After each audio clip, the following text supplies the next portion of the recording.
Welcome everyone. తమిళియాస్ టీమ్కి my hearty congratulations.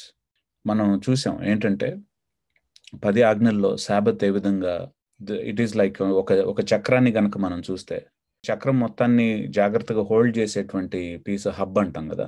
ఆ hub ఏంటంటే సబ్బాతు అనేటువంటిది హబ్. ఈ మాట చెప్పంగానే కొంతమందికి చిరాకెక్కిపోతుందండి. ఎందుకంటే సబ్బాత్ అనేటువంటి పదం బాగా అబ్యూస్ చేయబడింది. అసలు అది వింటేనే ఇంకా దీన్ని మనం అసలు పాటించాలా అని చెప్పేసి ఒక ఎక్స్ట్రీమ్కి వెళ్ళిపోతారు. అంటే అక్కర్లేదు, యేసుప్రభులు అంతా అయిపోయింది, మనం సబ్బాతు పాటించట్లేదు. ఎందుకంటే సాటర్డే మాత్రమే సబ్బాతు చేయాలి అనేటువంటి ఒక ఎక్స్ట్రీమ్ టీచింగ్ని తీసుకొని దానికి రియాక్ట్ అవుతూ మన వాళ్ళు ఇంకొక ఎక్స్ట్రీమ్కి వెళ్ళిపోయారు. ఏంటంటే అసలు అందులో దాని వెనకాల ఉన్నటువంటి సిగ్నిఫికెన్స్ని, ప్రిన్సిపల్ని కూడా వదిలేశారు. ఏంటి సబ్బాతులో ఉన్నటువంటి ప్రిన్సిపల్ ఏంటి అంటే, మనం పని చేయటానికి కాదు సృష్టించబడింది. మెసొపొటేమియాలో దేవుళ్ళు దేవతలు మనం చూసాం ఇంతకు ముందు సెషన్స్లో. దేవుళ్ళు దేవతలు అన్నాకి గిగ్గి అనేటువంటి వాళ్ళని మనం బేరీజ్ వేసుకుంటూ కంపేర్ చేసుకుంటూ వచ్చాం. ఏంటంటే వాళ్ళు పని చేయలేకపోతే ఊడిగం చేయటానికి మనుషుల్ని సృష్టించారు. ఐగుప్తులో మనుషులు యాక్సిడెంటల్ ప్రోడక్ట్స్, ఒక ఉద్దేశం లేకుండా సృష్టించబడినటువంటి వాళ్ళు మనుషులు. కానాన్లో ప్రాస్పెరిటీని ఎంజాయ్ చేయటానికి, అంటే ఈ లోక సమృద్ధిని ఎంజాయ్ చేయటానికి ఉన్నారు మనుషులు. కానీ టోరాలో, పెంటట్యూక్లో మొట్టమొదటి 5 పుస్తకాలు ఫౌండేషన్, బైబిల్ మొత్తానికి ఫౌండేషన్ అయినటువంటి పుస్తకాల్లో దేవుడు ఒక రాడికల్ విజన్ని క్యాష్ చేశారు. రాడికల్ విజన్ని, రాడికల్ దర్శనాన్ని దేవుడు చూపించడం అనేటువంటిది జరిగింది. ఏంటంటే మనం దేవుని స్వరూపంలో, దేవుని పోలిక చొప్పున సృష్టించబడినటువంటి వాళ్ళం, దేవుని కోసం తయారు చేయబడినటువంటి వాళ్ళం. అందుకని అగస్టిన్ లాంటి గొప్పవాళ్ళు ఒక మాట అంటారు ఏంటంటే, O Lord our God, you have created us for yourself, our hearts are restless until they find rest in you. దేవా, మా దేవా, నువ్వు మమ్మల్ని మీకోసం తయారు చేసుకున్నావు. మా హృదయాలు కలవరపడిపోతూ ఉంటాయి, నెమ్మది లేకుండా ఉంటాయి. నీలో మేము నెమ్మదిని పొందే వరకు కూడా మా హృదయాలు కలవరం చెందిపోతూ ఉంటాయి, నెమ్మది లేకుండా ఉంటాయి అనేటువంటి మాట. సో సబ్బాతులో ఉన్నటువంటి ప్రిన్సిపల్ ఏంటంటే, లోకం కోసం బ్రతకటం, లోకం జీవించినట్టుగా జీవించడం, లోకపు విలువల్ని మనం ఆకలింపు చేసుకొని లోకంలాగా బ్రతకటం అనేటువంటిది కాదు. అబ్సల్యూట్ స్టాప్కి వచ్చేసి వి రియల్లీ లివ్. మొదటి ప్రిన్సిపల్ ఏదైతే ఉందో, that we are created for God, దేవునిలో మనం ఆనందాన్ని వెతకటం అనేటువంటి విషయాన్ని ఇజ్రాయెల్ మొత్తం కూడా, అందులో వ్యత్యాసం ఏం లేదు. ఇంట్లో ఉన్నటువంటి పనివాళ్ళు, జంతువులు అన్నీ కూడా అబ్సల్యూట్ స్టాప్కి రావాల్సినటువంటి అవసరం ఉంది.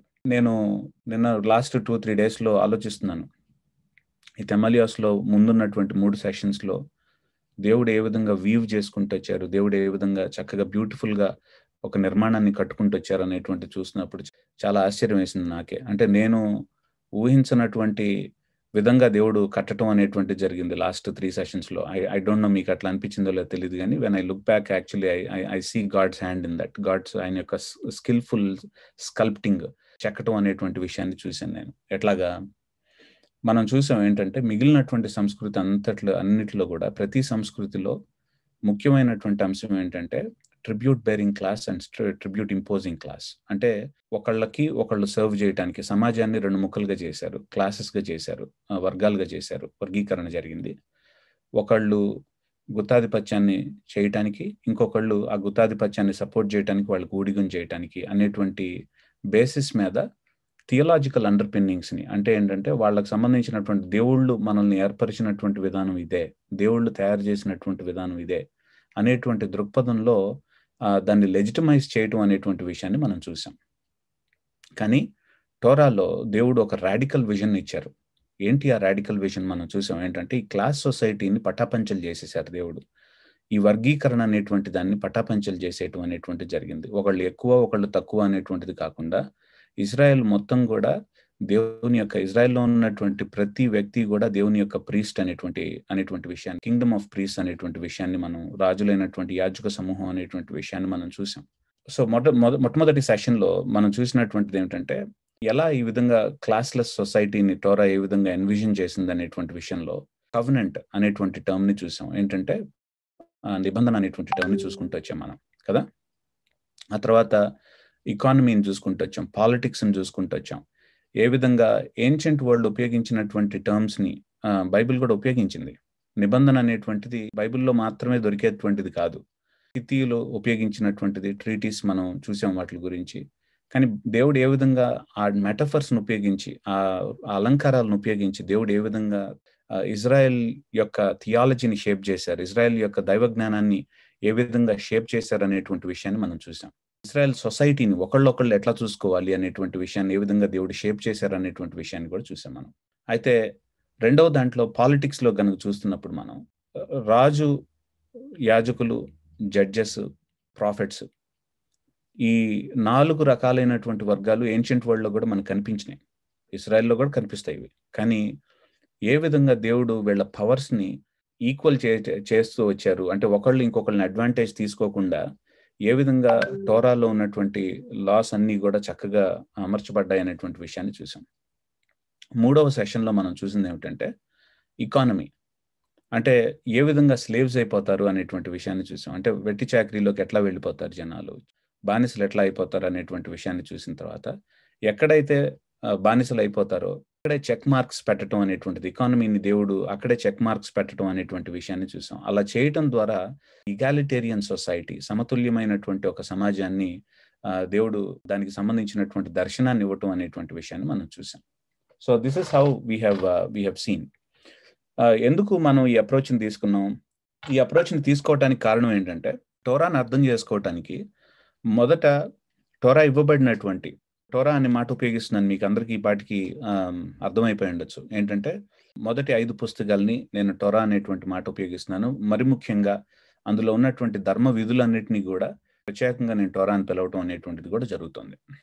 ఎందుకు ఈ అప్రోచ్ తీసుకున్నామంటే మనం అసలు ధర్మ విధులను అర్థం చేసుకోవాలంటే మనకు అర్థం అవ్వాల్సినటువంటిది ఏమిటి? టోరాన్ని యాక్చువల్గా 2nd మిలీనియం BC అంటే 2వ సహస్రాబ్ది, క్రీస్తు పూర్వం 2వ సహస్రాబ్దిలో మనం పెట్టి చూసిన తర్వాత అప్పుడు మనకి we understand how close it is and how different it is అనేటువంటి విషయాన్ని మనం చూస్తాం. నేను లాస్ట్ వీక్ కరెక్ట్గా ఈ టైంలో మిషిగన్లో ఉన్నాను. మిషిగన్లో అక్కడ బోధించడానికి వెళ్ళినప్పుడు అక్కడ ఒక అబ్బాయి అట్లానే అసలు క్రిస్టియన్ ఫ్యామిలీలోనే బాబు పుట్టాడు, కానీ యంగ్ పర్సన్, టీనేజెస్ దాటినాయి అనుకుంటా, టీనేజ్ దాటినటువంటి సందర్భంలో ఉన్నాడు. నేను యేసు ప్రభుని నేను నమ్మను, నేను ఏథీస్ట్ అయిపోయాను అనేటువంటి విషయాన్ని చెప్పాడు. చెప్తూ నేను కొన్ని ప్రశ్నలు అడిగాను. ఎందుకు, ఏం ప్రాంప్ట్ చేసింది నిన్ను అంటే, బైబిల్ అంతా కూడా కాక్ అండ్ బుల్ స్టోరీస్ ఇవి, మిగిలినటువంటి కల్చర్స్ ఎట్లాగైతే ఉన్నాయో ఆ కల్చర్స్ నుంచి తీసుకొని కాపీ పేస్ట్ చేసుకున్నటువంటిదే కదా బైబిల్ అని చెప్పినప్పుడు, నేను ఏ విధంగా టోరా ఏ విధంగా మిగిలినటువంటి కల్చర్స్కి సెపరేట్, డిఫరెంట్ అనేటువంటిది మనం ఈ సెషన్స్లో మనం వెళ్ళినటువంటి ప్రయాణాన్ని అబ్బాయికి చక్కగా నీట్గా ఎక్స్ప్లెయిన్ చేసి చూపించాను.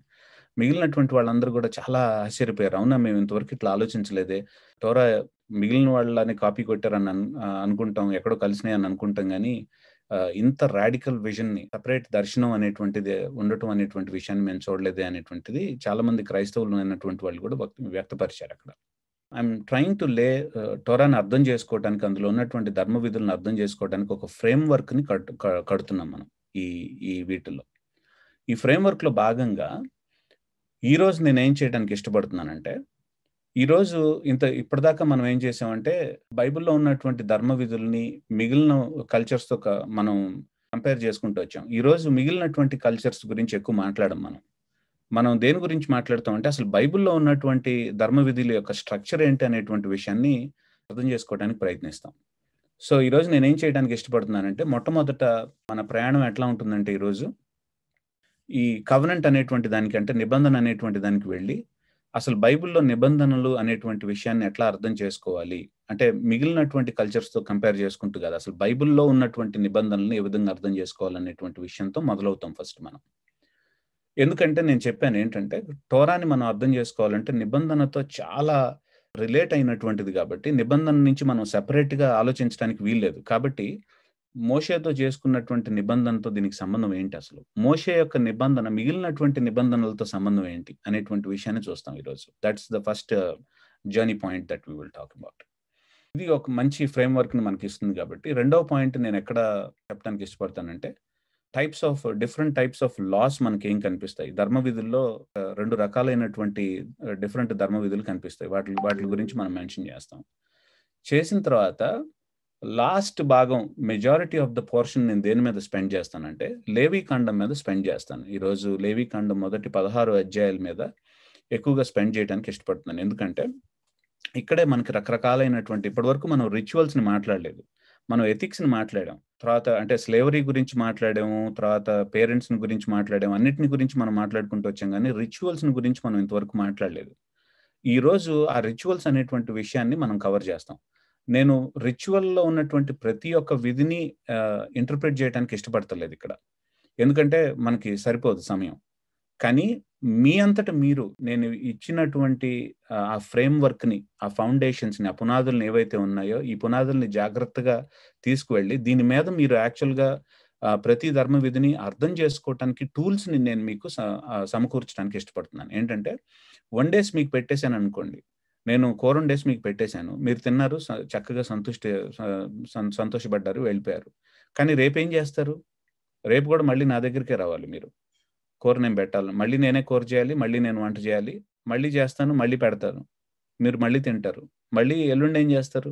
మళ్ళీ అదే పని జరుగుతుంది. అట్లా గాకుండా నేనేం చేస్తానంటే, అసలు కూర అంటే ఏంటి? కూర వండటం అంటే ఏంటి? అనేటువంటి విషయాల్ని మీకు ఆ టూల్స్‌ని గనక మీకు నేను ఇస్తే గనక, మీరు వాటిలిని తీసుకొని, మీరు కూర వండుకోవటం అనేటువంటిది నేర్చుకుంటారు. ధర్మ విధుల్ని మీరే ఇంటర్ప్రెట్ చేయటం ఎట్లాగా అనేటువంటి విషయాన్ని మీరు నేర్చుకుంటారు. సో, కాబట్టి that's the point actual I'm trying to do. So, ఈరోజు చాలా ఉంది చకచకా మనం వెళ్ళిపోయి నేర్చుకోవాలి. నేను ఇప్పుడు మీకు నా పవర్ పాయింట్ షేర్ చేస్తాను. ఇందులో ఇందులో మీరు చూసుంటారు. అబ్రహాముతో దేవుడు చేసినటువంటి ఒక నిబంధన. ఈ నిబంధన మీద మోషేతో దేవుడు చేసినటువంటి నిబంధన కట్టబడింది. దాని మీద దావీదుతో దేవుడు చేసినటువంటి నిబంధన కట్టబడింది. వీటిలన్నిటిని ఆధారం చేసుకొని, వీటిలన్నిటిలో ఉన్నటువంటి దేవుని యొక్క ఉద్దేశాల్ని పరిపూర్ణంగా నెరవేర్చటానికి నూతన నిబంధనని యేసు ప్రభు ద్వారా దేవుడు చేసినటువంటి నూతన నిబంధన అనేటువంటి విషయాన్ని కూడా చూస్తున్నాం మనం. ఈ పిక్చర్ నాది కాదు. డాక్టర్ రిచర్డ్ ఏవర్బెక్‌ది. అందుకనే ఈ పిక్చర్ కింద ఆయన ఆ పేరుని మెన్షన్ చేయటం అనేటువంటిది జరిగింది. అబ్రహాంతో దేవుడు చేసినటువంటి నిబంధన. ఆదికాండం 15వ అధ్యాయంలో మనం చూస్తాం. దీని ముందు ఒక విషయాన్ని చెప్తాను నేను మీకు. ఏంటంటే అది చాలా సార్లు కవెనెంట్స్‌ని అంటే నిబంధనల్ని 2 ముక్కలుగా చేస్తారు మన వాళ్ళు. ఏంటంటే అంటే కొన్ని కండిషనల్ కవెనెంట్స్ అంటారు. కొన్ని అన్‌కండిషనల్ కవెనెంట్స్ అంటారు. అంటే ఇది గనక దీని మీద కొన్ని ఆబ్లిగేషన్స్ ఉన్నాయి. ఇది గనక నెరవేరిస్తే కవెనెంట్ ఉంటుంది. లేకపోతే ఊడిపోతుంది అన్నట్టుగా. కానీ బైబిల్‌లో అలా కండిషనల్, అన్‌కండిషనల్ అనేటువంటి వర్గీకరణ అనేటువంటిది లేదు. అది బైబిల్ సపోర్ట్ చేయదు. అంతేకాదు ఏన్షియంట్ నియర్ ఈస్టర్న్ వరల్డ్‌లో గూడా నిబంధనల్ని ఆ విధంగా ఎవరు అర్థం చేసుకోలేదు. సో, కాబట్టి మనం ఆ విధమైనటువంటి వర్గీకరణని మనం పెట్టుకోవటం అనేటువంటిది చాలా తప్పు. ప్రతి కవెనెంట్‌లో గూడా ప్రతి కవెనెంట్ కండిషనల్, ప్రతి కవెనెంట్ అన్‌కండిషనల్ ఎట్లాగో చెప్తాను నేను. అబ్రహాంతో దేవుడు చేసినటువంటి నిబంధనలో దేవుడు ఏమంటున్నారంటే, మనకి తెలుసు నిబంధనని కట్ చేయటం అంటాం. దీని మీద ఎక్కువగా నేను డ్వెల్ చేయడానికి ఇష్టపడతలేదు. మీకు నిబంధనల గురించి బాగా తెలుసని అనుకోని నేను డీటెయిల్స్‌లోకి వెళ్ళను. సో, దేవుడు అబ్రహాంతో చేసినటువంటి నిబంధనలో దేవుడు ఏం చేస్తారంటే, ఇప్పుడు అబ్రహాము జంతువుల్ని యాక్చువల్‌గా 2 ముక్కలుగా కట్ చేసిన తర్వాత యూజువల్‌గా ఏన్షియంట్ కవెనెంట్స్‌లో వాళ్ళు కట్ చేసిన తర్వాత ఏం చేస్తారంటే ఒక రాజు, ఒక చక్రవర్తి లేకపోతే ఒక సామంతరాజు ఇద్దరు కవెనెంట్ చేసుకుంటారు. కవెనెంట్ అంటే నిబంధన చేసుకుంటారు.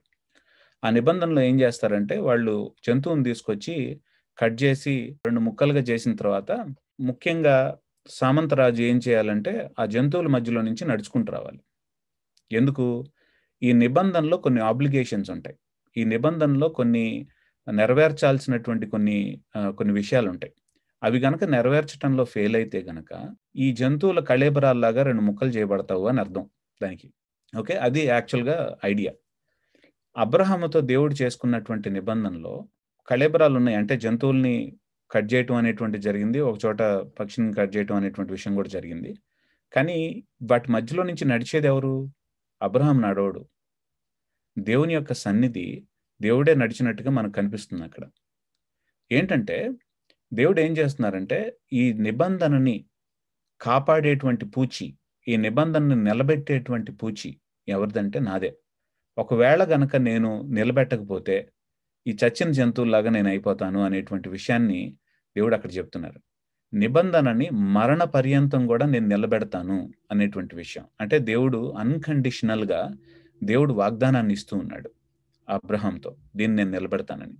కానీ ఆ నిలబెట్టేటువంటి విషయంలో ఏంటంటే నిబంధనకి సంబంధించినటువంటి వ్యక్తి, నిబంధనలో ఉన్నటువంటి వ్యక్తిగా అబ్రహాం చేయాల్సినటువంటి కొన్ని ఆబ్లిగేషన్స్ ఉన్నాయి. దాన్నే జెనసిస్ 17వ అధ్యాయంలో మనం చూస్తాం. అంటే ఆదికాండం 17వ అధ్యాయంలో చూస్తాం. అందుకని ఏంటంటే ప్రతి నిబంధనలో ఒక ప్రామిస్ ఉంటుంది. ఏంటి? దేవుని యొక్క సన్నిధి అనేటువంటి ప్రామిస్. అంటే దేవుడు విడవడు అనేటువంటి విషయం ఒకటి ఉంటుంది. ఆ తర్వాత ఏంటంటే ఆబ్లిగేషన్, దాని పర్పస్ అనేటువంటిది ఒకటి ఉంటుంది. ఈ రెండు విషయాల్ని ప్రతి కవెనెంట్ ని మనం చూసేటప్పుడు we really need to keep them in to mind.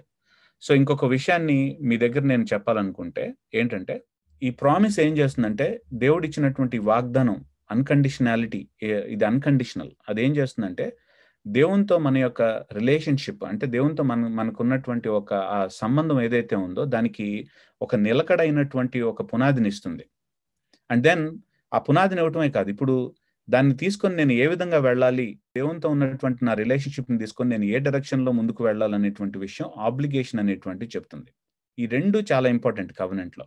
So దేవుడు ఏం చేస్తున్నారంటే 15వ అధ్యాయంలో అబ్రహాంతో కవెనెంట్ చేయడం జరుగుతుంది. ఆ కవెనెంట్కి సైన్ ఏంటి? అబ్రహాం యొక్క కవెనెంట్కి సైన్ ఏంటి చెప్పండి ఒకసారి. సున్నతి. ఎందుకు సున్నతి? సరే మీకు ఒక చిన్న విషయం చెప్తానే. దీనికి ముందు నోవాతో దేవుడు నిబంధన చేసుకున్నాడా? నోవాతో నిబంధన చేసుకున్న దానికి సైన్ ఏంటి? ఎందుకు రెయిన్బో? వర్షం ఎక్కడి నుంచి పడింది? చిన్న విషయం అయితే ఆకాశం నుంచే కదా వర్షం పడింది. ఎక్కడైతే దేవుడు ఆకాశం నుంచి ఎక్కడి నుంచి అయితే తీసుకొచ్చాడో అక్కడే దేవుడు యాక్చువల్గా ఒక సైన్ ని ఆ నిబంధనకు ఒక సైన్ పెడుతున్నాడు. ఇక్కడ అబ్రహాంతో చెప్పింది ఏంటి? నీ సంతానానికి నేను యాక్చువల్గా పర్పెచువల్ సంతానాన్ని ఇస్తాననేటువంటి విషయం చెప్తున్నాడు. సంతానం అనేటువంటి వాళ్ళు ఎక్కడి నుంచి పుడతారంటే మేల్ జెనిటల్స్. బేసికల్గా ఏంటంటే మేల్ జెనిటల్స్ దగ్గర నుంచే వస్తారు. కాబట్టి that's where God is giving the sign there also. ఏంటంటే నీకు సంతానాన్ని ఇస్తాను. But at the same time యాక్చువల్గా సున్నత్ అనేటువంటి విషయం అబ్రహాంకి రిమైండ్ చేసేది ఏమిటంటే ఇట్ టెల్స్ హిమ్ దట్ ఈ సంతానం ఆర్డినరీ పీపుల్ కాదు, but these belong to God. ఆ తర్వాత అబ్రహాం యొక్క కవెనెంట్ ఏంటంటే అబ్రహాంతో చేసుకున్నటువంటి నిబంధన ఒక ఫ్యామిలీకి సంబంధించినటువంటి నిబంధన. అబ్రహాం ఒక ఫ్యామిలీ లెవెల్లో ఉన్నటువంటి నిబంధన. సో దట్స్ వై సంతానం గురించి మాట్లాడటం అనేటువంటిది జరిగింది ఇక్కడ. ఆబ్లిగేషన్స్ కూడా అందుకని ఎట్లా ఉంటాయంటే ఫ్యామిలీ లెవెల్ ఆబ్లిగేషన్స్ లాగా ఉంటాయి. సున్నతి it's a family level thing, family level obligation అది. కానీ ఎక్సోడస్కి వెళ్ళేటప్పటికి, అంటే నిర్గమకాండంకి వెళ్ళేటప్పటికి ఇజ్రాయెల్ ఏమైంది? ఈ ఫ్యామిలీ కాస్త ఏమై కూర్చుంది? నిర్గమకాండంకి వెళ్ళేటప్పటికి ఒక జనాంగం అయ్యారు. సో ఈ జనాంగం అయ్యేటప్పటికి దేవుడు ఇప్పుడు వాళ్ళతో అబ్రహాంకు చేసుకున్నటువంటి నిబంధన ఆధారంగా వాళ్ళతో మళ్ళీ ఒక నిబంధన చేసుకుంటున్నాడు. ఏమని? మోషే ద్వారా చేసుకున్నటువంటి నిబంధన ఏంటి వాళ్ళతో? ఏంటంటే వాళ్ళు ఐగుప్తులో ఉన్నప్పుడు వాళ్ళు భయంకరమైనటువంటి శ్రమలకు గురి చేశారు. కాబట్టి దేవుడు ఏమంటున్నాడంటే అబ్రహాంకి ఇచ్చినటువంటి వాగ్దానాన్ని బట్టి, ఇస్సాక్కి ఇచ్చినటువంటి వాగ్దానాన్ని బట్టి, యాకోబుకి ఇచ్చినటువంటి వాగ్దానాన్ని బట్టి, అబ్రహాంతో చేసుకున్నటువంటి నిబంధనను బట్టి నేను వింటున్నాను. ఎందుకు? దేవుడు చెప్పాడు కదా, ఈ నిబంధనని నిలపటం అనేటువంటి బాధ్యత దేవుడు తీసుకున్నారు కదా. కాబట్టి ఏంటంటే దేవుడు ఏం చేస్తున్నారంటే దానికి తగ్గట్టుగా ఇజ్రాయెల్ని కాపాడటానికి ఆయన కరుణించి కిందకు వచ్చాడు. వచ్చి వాళ్ళతో ఒక నిబంధన చేసుకుంటున్నాడు దేవుడు. ఈ నిబంధనలో వన్స్ అగైన్ యాక్చువల్గా వాళ్ళు ఈ ఐగుప్తులో ఎలా ఉన్నారు? వాళ్ళు భయంకరమైనటువంటి వెట్టి చాకిరీకి నెమ్మది లేకుండా ఉన్నారు. అందుకనే మోషే ద్వారా దేవుడు ఇశ్రాయేల్తో చేసుకున్నటువంటి నిబంధనకి సైన్ ఏంటి? ఇక్కడ 5వ అధ్యాయంలో నిబంధన జరుగుతుంది. 24వ అధ్యాయంలో సీల్ ద డీల్. నిబంధనకి యాక్చువల్గా సీల్ అయిపడుతుంది 24వ అధ్యాయంలో నిర్గమకాండం. ఏంటి దీనికి సైన్ ఏంటి మరి? సింపుల్, నేనేం చెప్పాను ఇంతకు ముందు ఏమైంది? ఇంతకు ముందు ఐగుప్తులో ఎట్లా ఉన్నారు? వాళ్ళు భయంకరమైనటువంటి వెట్టి చాకరీ చేస్తూ ఉన్నారు, నెమ్మది లేకుండా ఉన్నారు. ఇప్పుడు దేవుడు ఏం చేస్తారు? వాళ్ళకి ఏం సైన్ ఇచ్చారు తీసుకొచ్చి? Sabbath, rest. God gave them rest. That's the sign of the Mosaic covenant. ఎందుకంటే ఈ నేషన్ అంతా కూడా వచ్చి ఏం చేస్తుంది? సో వాళ్ళు వెట్టి చాకరీలో ఉన్నారు కాబట్టి ఐగుప్తులో వాళ్ళ యొక్క వెట్టి చాకరీని జ్ఞాపకం చేసుకొని దేవునిలో వాళ్ళు అనుభవిస్తున్నటువంటి ఆ నెమ్మదిని సబ్బాతు దినాన జ్ఞాపకం చేసుకుంటారు. దేవుని యొక్క నిబంధనని జ్ఞాపకం చేసుకుంటారు. That's a sign for them. అర్థమవుతుందా ఇప్పుడు? ఇందులో కొన్ని ఆబ్లిగేషన్స్ ఉన్నాయి. ఆబ్లిగేషన్ అంటే ఏంటి? నేనేం చెప్పాను ఇప్పటిదాకా మీకు? ఇందులో ఒక అన్కండిషనల్ ప్రామిస్ ఉంది. ఏంటంటే దేవుడు వాళ్ళని అబ్రహాంకి ఇచ్చినటువంటి వాగ్దానాన్ని బట్టి వదిలేటువంటి దేవుడు కాదు. నిబంధనని కొట్టివేసేటువంటి దేవుడు కాదు. వాళ్ళతో యాక్చువల్‌గా నిబంధనని అప్‌లిఫ్ట్ చేసేటువంటి దేవుడు ఆయన అనేటువంటి విషయాన్ని మనం చూస్తున్నాం. But at the same time ఆ నిబంధనని తీసుకొని వాళ్ళు ఏ విధంగా నడవాలి అనేటువంటి విషయంలో ఆబ్లిగేషన్స్ ఉంటాయి. ఆ విషయంలో కండిషనాలిటీ అనేటువంటిది వస్తుంది అక్కడ. No matter what God will keep his relationship with them. వాళ్ళతో రిలేషన్‌షిప్‌ని మెయింటైన్ చేయడానికి ఇజ్రాయెల్ పనికిమాలిన వాళ్ళు అయిపోయినప్పటికీ కూడా ఆయన విశ్వాస్యతను మాత్రం ఆయన వదలడు. అందుకనే లేవీకాండం 26వ అధ్యాయంలో దేవుడు మాట్లాడతాడు ఏంటంటే, మీరు ఇవన్నీ కూడా నిబంధనకు సంబంధించినటువంటి ఆబ్లిగేషన్స్ అన్నిటిని కూడా మీరు గనక పాటించకపోతే నేను మిమ్మల్ని డిసిప్లిన్ చేస్తాను. నిబంధన కొట్టివేసాడు దేవుడు వాళ్ళతో. డిసిప్లిన్ చేస్తాను. ఎందుకు డిసిప్లిన్ చేసేది? ఎందుకు నిబంధన కొట్టివేయడు? ఎందుకంటే అబ్రహాంకి ఇచ్చినటువంటి వాగ్దానాన్ని నేను నిలుపుకుంటాను అని దేవుడు చెప్పాడు కాబట్టి God will never actually undo himself. ఆయన మాటను ఆయన ఎప్పుడు కూడా కాదండు కాబట్టి, కొట్టివేసుకోలేడు ఆయన. ఆయన నీతిమంతుడు కాబట్టి. సో దీన్ని బేస్ చేసుకొని మోషేకి సంబంధించినటువంటి కవెనెంట్ ని బేస్ చేసుకొని ఇప్పుడు చూడండి, అబ్రహాం దగ్గర ఉన్నప్పుడు ఇజ్రాయెల్ యాక్చువల్గా ఒక ఫ్యామిలీ లాగా ఉంది. మోషే దగ్గర ఒక జనాంగంగా ఉంది కాబట్టి ఆ జనాంగం యాక్చువల్గా ఎలా నడవాలి, ముందుకు ఎట్లా తీసుకువెళ్ళాలి, ఒక జనాంగంగా దేవుని యొక్క జనాంగంగా ఆ రిలేషన్షిప్ని ఎట్లా జీవించాలి అంటానికి వాళ్ళకి ఇన్స్ట్రక్షన్ అవసరం. అక్కడే వచ్చింది ధర్మశాస్త్రం అనేటువంటిది, అక్కడే వచ్చింది టోరా అనేటువంటిది.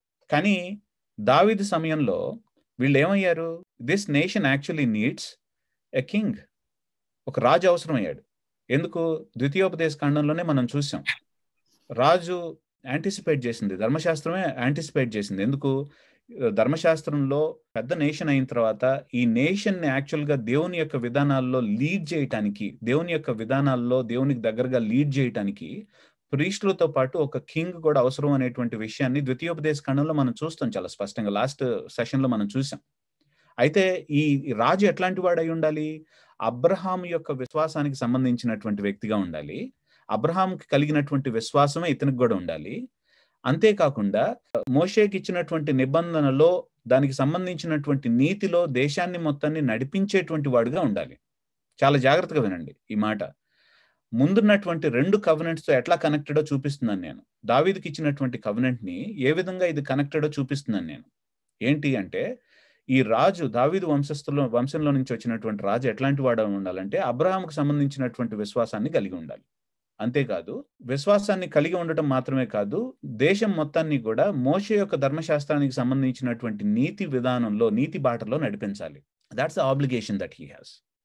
కానీ ఇజ్రాయెల్ మొత్తం కూడా నాశనం అయిపోయినప్పుడు, వాళ్ళు దేవుని యొక్క విధానాల్ని, దేవుని యొక్క నీతిని జరిపించకుండా దేవుని యొక్క నామాన్ని వాళ్ళు అశుద్ధిపరిచినప్పుడు వాళ్ళు ఎగ్జైల్లోకి నెట్టివేయబడ్డారు. ఏంటి? చెరలోకి తీసుకువెళ్ళబడ్డారు. వాళ్ళు చెరలోకి తీసుకువెళ్ళబడిన తర్వాత అక్కడ వాళ్ళ పరిస్థితి ఎట్లా ఉందంటే, చెరలోకి తీసుకువెళ్ళబడిన తర్వాత పేరుకైతే మాత్రం వాళ్ళు అబ్రహాంకు సంబంధించినటువంటి వాళ్ళుగా ఉన్నారు కానీ సున్నతి ప్రకారం. కానీ వాళ్ళలో దేవుడు ఎరుగనటువంటి వాళ్ళు చాలా మంది ఉన్నారు. అదే మనకి ఇర్మియా గ్రంథం చెప్పేటువంటి విషయం, ఎహెజ్కేలు గ్రంథం చెప్పేటువంటి విషయం. వీళ్ళు ఎగ్జైల్లో ఉన్నారు, అంటే వీళ్ళు చెరలో ఉన్నారు, బబులోనికి తీసుకువెళ్ళబడ్డారు చాలా మంది. ఆ తర్వాత చాలా మంది యాక్చువల్గా చెదరగొట్టబడ్డారు.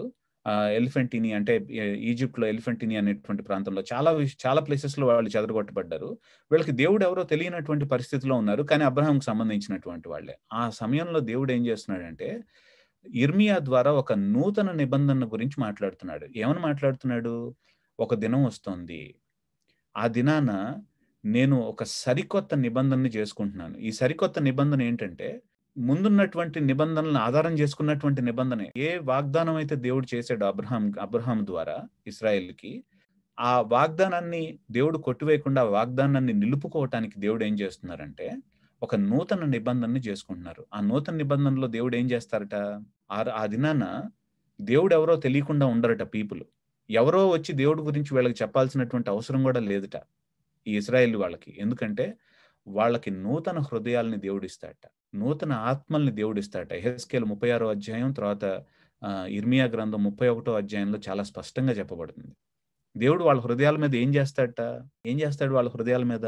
తీయండి ఇర్మియా గ్రంథం 31వ అధ్యాయం తీయండి ఒకసారి. వారి హృదయముల మీద ధర్మ విధులను రాస్తాను అని చెప్పి. ఏ ధర్మ విధులు? ఎక్కడి నుంచి వచ్చినాయో ఈ ధర్మ విధులు? ఏ ధర్మ విధులను రాస్తాడట? 31వ వచనం నుంచి చదువుదాం రండి. 31. ఇదిగో నేను ఇశ్రాయేలు వారితోను యూదా వారితోను క్రొత్త నిబంధన చేయు దినములు వచ్చుచున్నవి, ఇదే యెహోవా వాక్కు. అది ఐగుప్తులో నుండి వారిని రప్పించుటకై నేను వారిని చెయ్యి పట్టుకొనిన దినమున వారి పితరులతో నేను చేసిన నిబంధన వంటిది కాదు. నేను వారి పెనిమిటినైనను వారు ఆ నిబంధన భంగము చేసుకునేది, ఇదే యెహోవా వాక్కు. ఈ దినములైన తరువాత నేను ఇశ్రాయేలు వారితోను యూదా వారితోను చేయబో నిబంధన ఇదే. వారి మనస్సులలో నా ధర్మ విధి ఉంచెదను, వారి హృదయముల మీద దాన్ని వ్రాసెదను, యెహోవా వాక్కు ఇదే. నేను వారికి దేవుడినయ్యుదును, వారు నాకు జనులగుదురు. వారు మరి ఎన్నడూను యెహోవాను గూర్చి బోధ నొందుదము అని తమ పొరుగు వారికి గాని తమ సహోదరులకు గాని ఉపదేశము చేయరు. నేను వారి దోషమును క్షమించి వారి పాపములను ఇక నన్నడను జ్ఞాపకము చేసి కొనను గనుక అల్పులేమి ఘనులేమి అందరూ నన్ను ఎరుగుదురు, ఇదే యెహోవా వాక్కు. సో చూసారా ఇక్కడ ఏ ధర్మ విధులను రాస్తాడట దేవుడు? మోషే యొక్క ధర్మశాస్త్రంలో ఉన్నటువంటి ధర్మ విధుల్ని, ఏదైతే రైచియస్నెస్ ఉందో అదే ధర్మ విధులను యాక్చువల్గా దేవుడు ఏం చేస్తాడంటే టాబ్లెట్స్ ఆఫ్ స్టోన్ మీద రాయడు. ఇంకా అంటే రాతి ఫలకాల మీద కాదు రాసేది, హృదయ ఫలకాల మీద రాస్తాట దేవుడు.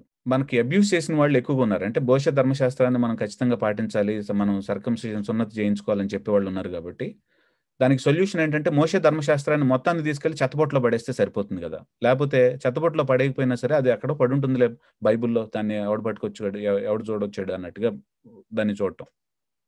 కానీ నూతన నిబంధన కానీ అపోస్తలులు కానీ దేవుడు కానీ ఆ విధంగా చూడలేదు ఆ విషయాన్ని. దేవుడు మోషే ధర్మశాస్త్రంలో ఉన్నటువంటి ధర్మ నీతి ఏదైతే ఉందో ఆ నీతిని మన హృదయ ఫలకాల మీద రాస్తాడట.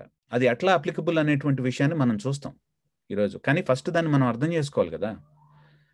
ఈ పిక్చర్లో అందుకనే చాలా ఇంపార్టెంట్ విషయం ఏంటంటే వీటన్నిటి కూడా ఇప్పుడు ఇవన్నీ చూసారా, ఈ డాటెడ్ యారో లైన్స్ చూసుకుంటూ వచ్చారా, ప్రతి ఒక్క నిబంధన నుంచి డాటెడ్ యారో లైన్స్ నూతన నిబంధనకు వస్తున్నాయి. అంటే ఏంటంటే ఇవన్నీ కూడా నూతన నిబంధనలో ఫుల్ఫిల్ అవుతున్నాయి.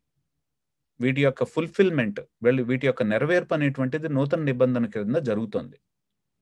కానీ అట్ ద సేమ్ టైం యాక్చువల్గా నూతన నిబంధన గ్రంథంలో మధ్యలో మీకు కనిపించేటువంటిది ఏంటి? ఇక్కడ క్రాస్. ఆ ధర్మ విధులు అన్నీ కూడా నౌ క్రాస్ యొక్క లైట్లో చూడాలట మనం. సిలువు యొక్క లెన్స్లో నుంచి, సిలువు అనేటువంటి కళ్ళజోడు పెట్టుకొని చూడాలట మనం. యేసు ప్రభు అనేటువంటి లెన్స్లో నుంచి చూడాలట మనం. అంటే ఉన్నది ఉన్నట్టుగా అప్లై అయిపోతుంది అది. ఎందుకో చెప్తాను నేను మీకు. అసలు ధర్మశాస్త్రంలోనే ఈ విధమైనటువంటి ప్రోగ్రెసివ్ నేచర్ అనేటువంటిది కనిపిస్తుంది. ఒక ఉదాహరణ చెప్పనా మీకు నేను. ఇప్పుడు ఒక్క విషయం ఒకటి చూడండి. లేవీకాండం 17వ అధ్యాయం గనక ఒకసారి చూస్తే, లేవీకాండం 17వ అధ్యాయం గనక చూస్తే, ఎవరన్నా సరే జంతువుని కనుక బలిస్తే వాళ్ళు ఏం చేయాలట? లేవీకాండం 17వ అధ్యాయంలో ఎక్కడ తీసుకొచ్చి కట్ చేయాలట యానిమల్ని? 17వ అధ్యాయం ప్రకారం క్యాంప్ దగ్గరకు తీసుకురావాలి, టెంట్ దగ్గరకు తీసుకురావాలి కదా కట్ చేయాలంటే.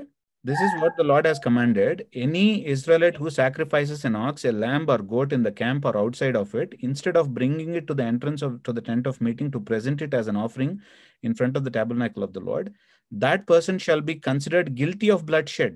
ఈ వ్యక్తి గనక ఎవరైనా సరే సాక్రిఫైస్ని క్యాంప్ దగ్గరికి, అంటే the tent of the meeting దగ్గరికి తీసుకురాకుండా ఇంకెక్కడైనా సరే బలి ఇవ్వటం గనక జరిగితే ఏం చేయాలట? అతన్ని గిల్టీ పార్టీగా రెకన్ చేయాలట. అండ్ దెన్ ఆ పర్సన్ ఏం చేయాలంటే దేవుని యొక్క పిల్లల యొక్క సమూహం నుంచి కొట్టివేసేయాలట. లేవీకాండం 17వ అధ్యాయం మొదటి 7 వచనాలని కనుక మనం జాగ్రత్తగా చదివితే అర్థమవుతుంది. అంటే వీళ్ళు సాక్రిఫైస్ అంతా కూడా టెంట్ ఆఫ్ ద మీటింగ్ దగ్గరికి తీసుకొచ్చి ఇవ్వాలి.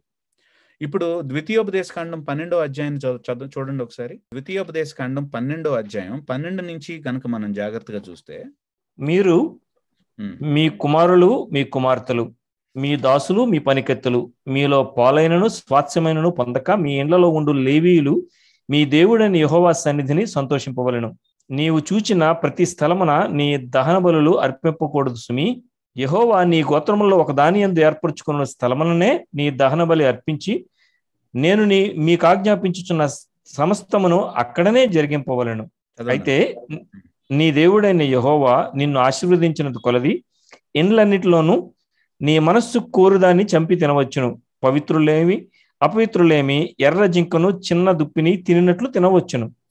మీరు రక్తం మాత్రము తినక దానిని నీళ్లలో నేల మీద పారబోయవలెను. నీ ధాన్యములోనేమి, నీ ద్రాక్షరసంలోనేమి, నీ నూనెలోనేమి దశమ భాగమును, నీ గోవులలోనేమి, నీ గొర్రె మేకల మందలలోనేమి. ఆపచ్చు. కానీ ఇక్కడ మనం ఎక్కడ చూస్తున్నాం, వీళ్ళు ఎక్కడ ఇస్తున్నారట బలులు? ఇక్కడ బర్ంట్ ఆఫరింగ్స్, దహన బలులు ఎక్కడ ఇస్తున్నారు? ఇక్కడ యెహోవా కోరుకున్న స్థలంలో ఇవ్వాలి అని ప్రభు చెప్తా ఉన్నాడు. కానీ 15వ వచనంలో చూడండి, ఇళ్లలో ఇస్తున్నాడు.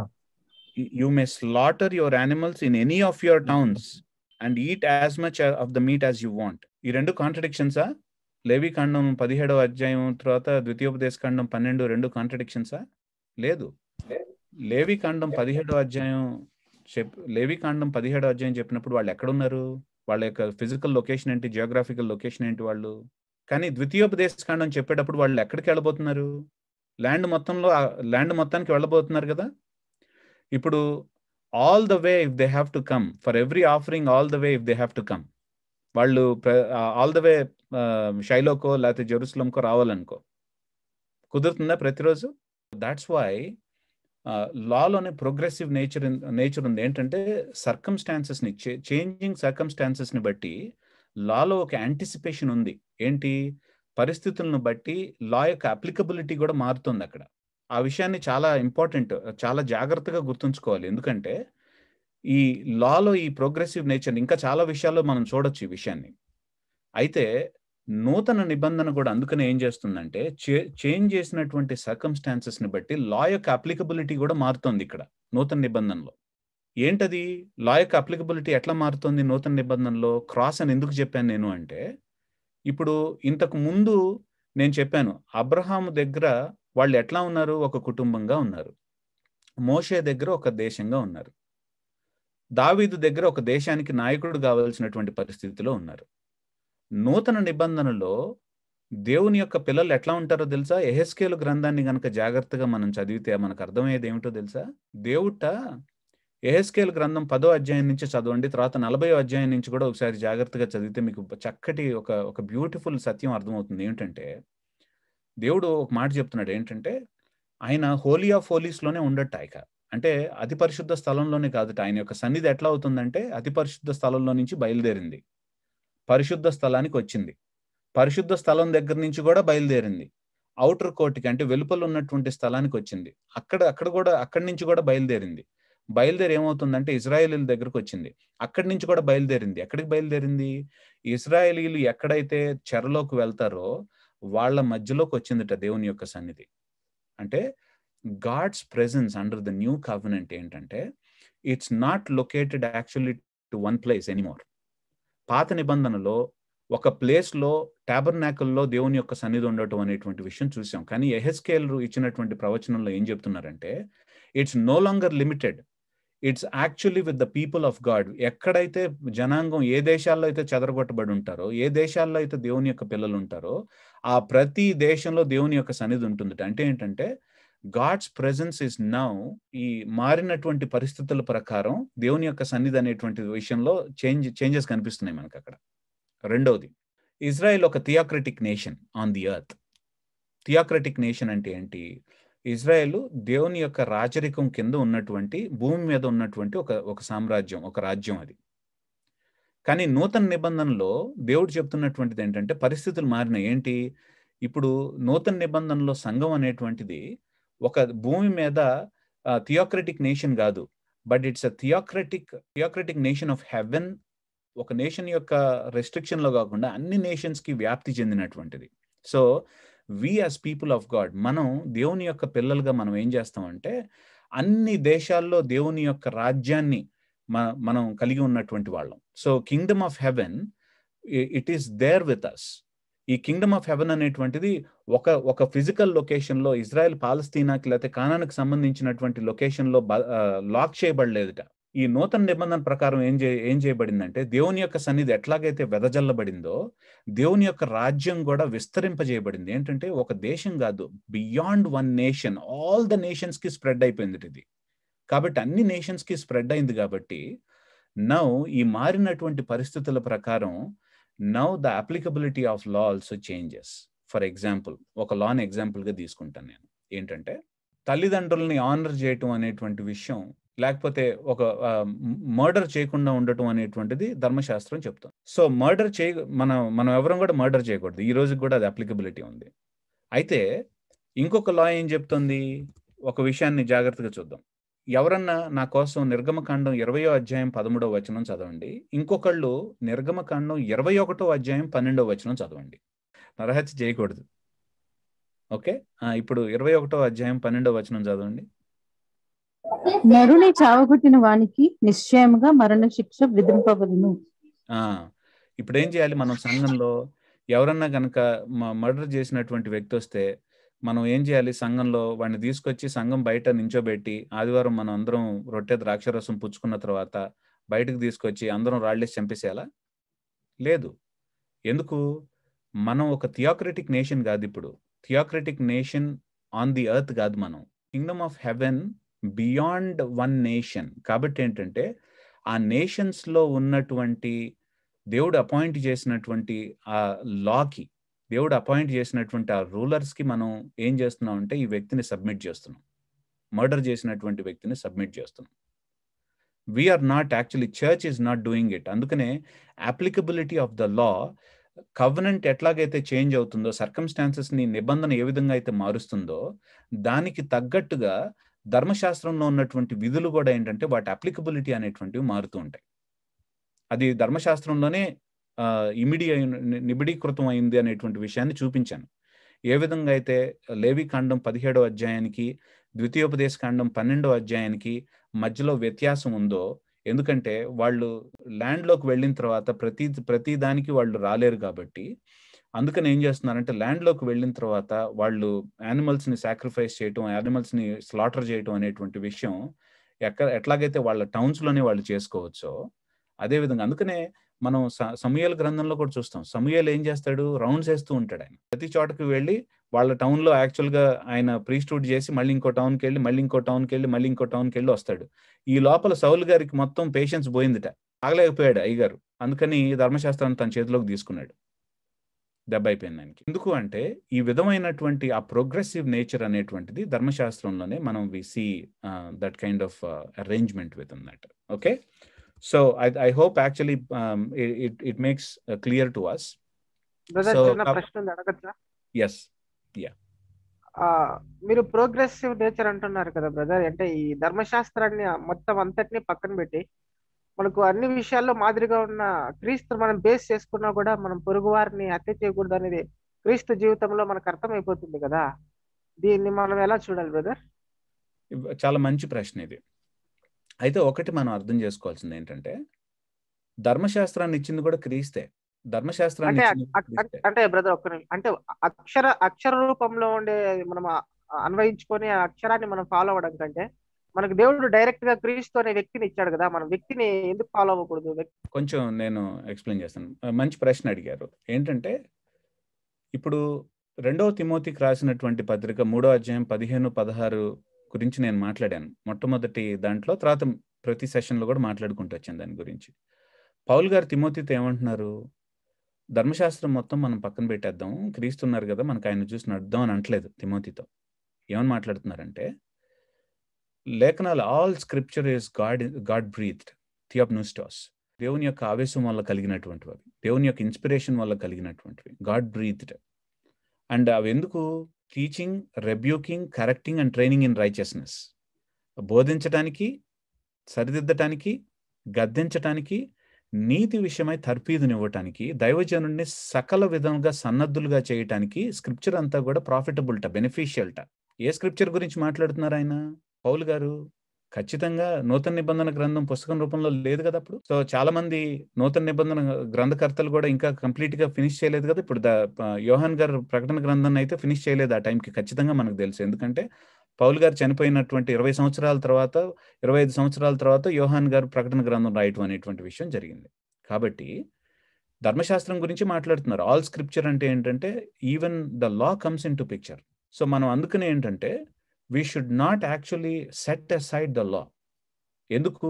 అది దైవావేశం వల్ల కలిగింది, స్క్రిప్చరే చెప్తుంది దాన్ని పక్కన పెట్టకూడదు అనేటువంటి విషయాన్ని. ఇది మనం మార్సియన్ అనేటువంటి ఒక అతను 3వ శతాబ్దానికి సంబంధించినటువంటి ఒక అతను ఏం చేశాడంటే, బిషప్ గారి కొడుకే ఆయన. ఆయన ఏం చేశాడంటే, మార్సియన్ అనేటువంటి ఆయనకి పాత నిబంధన గ్రంథం నచ్చలేదు. అందుకని ఏం చేశాడంటే దాన్ని తీసి పారేద్దాం అన్నాడు. ఆ తర్వాత నూతన నిబంధన గ్రంథంలో కూడా పాత నిబంధన గ్రంథంలో ఉటంకించినటువంటి ఎక్కడైతే వచనాల్లో వాటిలన్నింటినీ తీసేసి ఒక సరికొత్త బైబిల్ తయారు చేసుకోవాలన్నాడు. ఈ మార్సియనైట్స్ని యాక్చువల్గా హెరటిక్స్ అంటాం. కానీ మనం మార్సియన్ విధానంలో ఫాలో అవ్వం. మనం పౌలు గారు చెప్పినటువంటి విధానంలో ఫాలో అవుతాం. ఏమని? మనం నూతన నిబంధన క్రింద ఉన్నాం. ఈ నూతన నిబంధన క్రింద ప్రభు ఏం చేశారు? యేసు ప్రభు ఏం చేశారంటే, ధర్మశాస్త్రంలో ఉన్నటువంటి నీతి మొత్తాన్ని ఆయన మన హృదయాల మీద రాశారు. అంటే హృదయాల మీద రాయటం అంటే అర్థం ఏంటి? అక్కడ మళ్ళీ తప్పుగా అర్థం చేసుకోకూడదు. ఓల్డ్ టెస్టమెంట్ని అక్కడ ఉన్నటువంటి హీబ్రూని చాలా చక్కగా అర్థం చేసుకోవాలి మనం. ఏంటంటే, నూతన పరచబడినటువంటి హృదయాలతో ఇక ఫాలో అవుతాం మనం. పొల్యూట్ అయిపోయినాయి మన హృదయాలన్నీ కూడా, పాచిపట్టిపోయినాయి, పాడైపోయినాయి మన హృదయాలు. వాటితో మనం దేవుని యొక్క నీతిని మనం ఫాలో అవ్వలేము.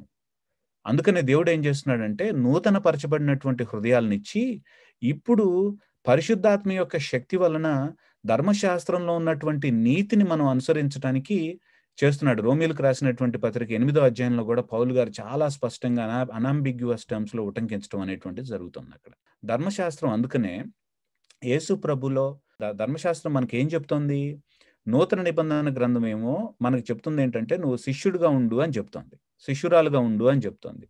కొన్ని అంశాలు చూపించారు. శిష్యులుగా ఉండటానికి, శిష్యురాలుగా ఉండటానికి కొన్ని అంశాలను చూపించారు. కానీ పాత నిబంధన గ్రంథం ఏం చేస్తుందంటే, ఏ అంశాల్లో మనం శిష్యులుగా ఉండాలి అనేటువంటి విషయాన్ని చాలా విశదీకరించి మరీ చెప్తోంది.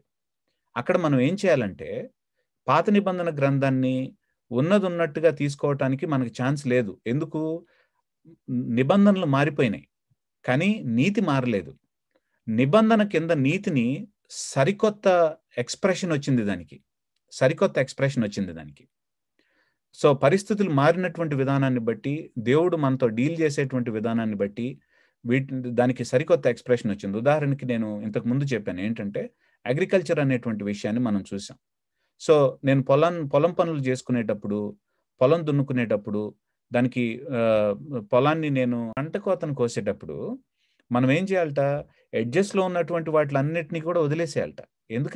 ఎందుకు వదిలేసేయాలి? ఎందుకంటే దౌర్భాగ్యులు ఎవరైతే ఉంటారో, మొత్తం నాశనం అయిపోయినటువంటి వాళ్ళు ఎవరైతే ఉంటారో, వాళ్ళ భూములు కోల్పోయినటువంటి వాళ్ళు, దిక్కుమాలినటువంటి వాళ్ళు ఎవరైతే ఉంటారో, వాళ్ళందరూ కూడా వచ్చి నెక్స్ట్ పంట కోసుకునేదాకా సరిపడా ఫుడ్ని యాక్చువల్గా తీసుకెళ్లాలట నా దగ్గర నుంచి.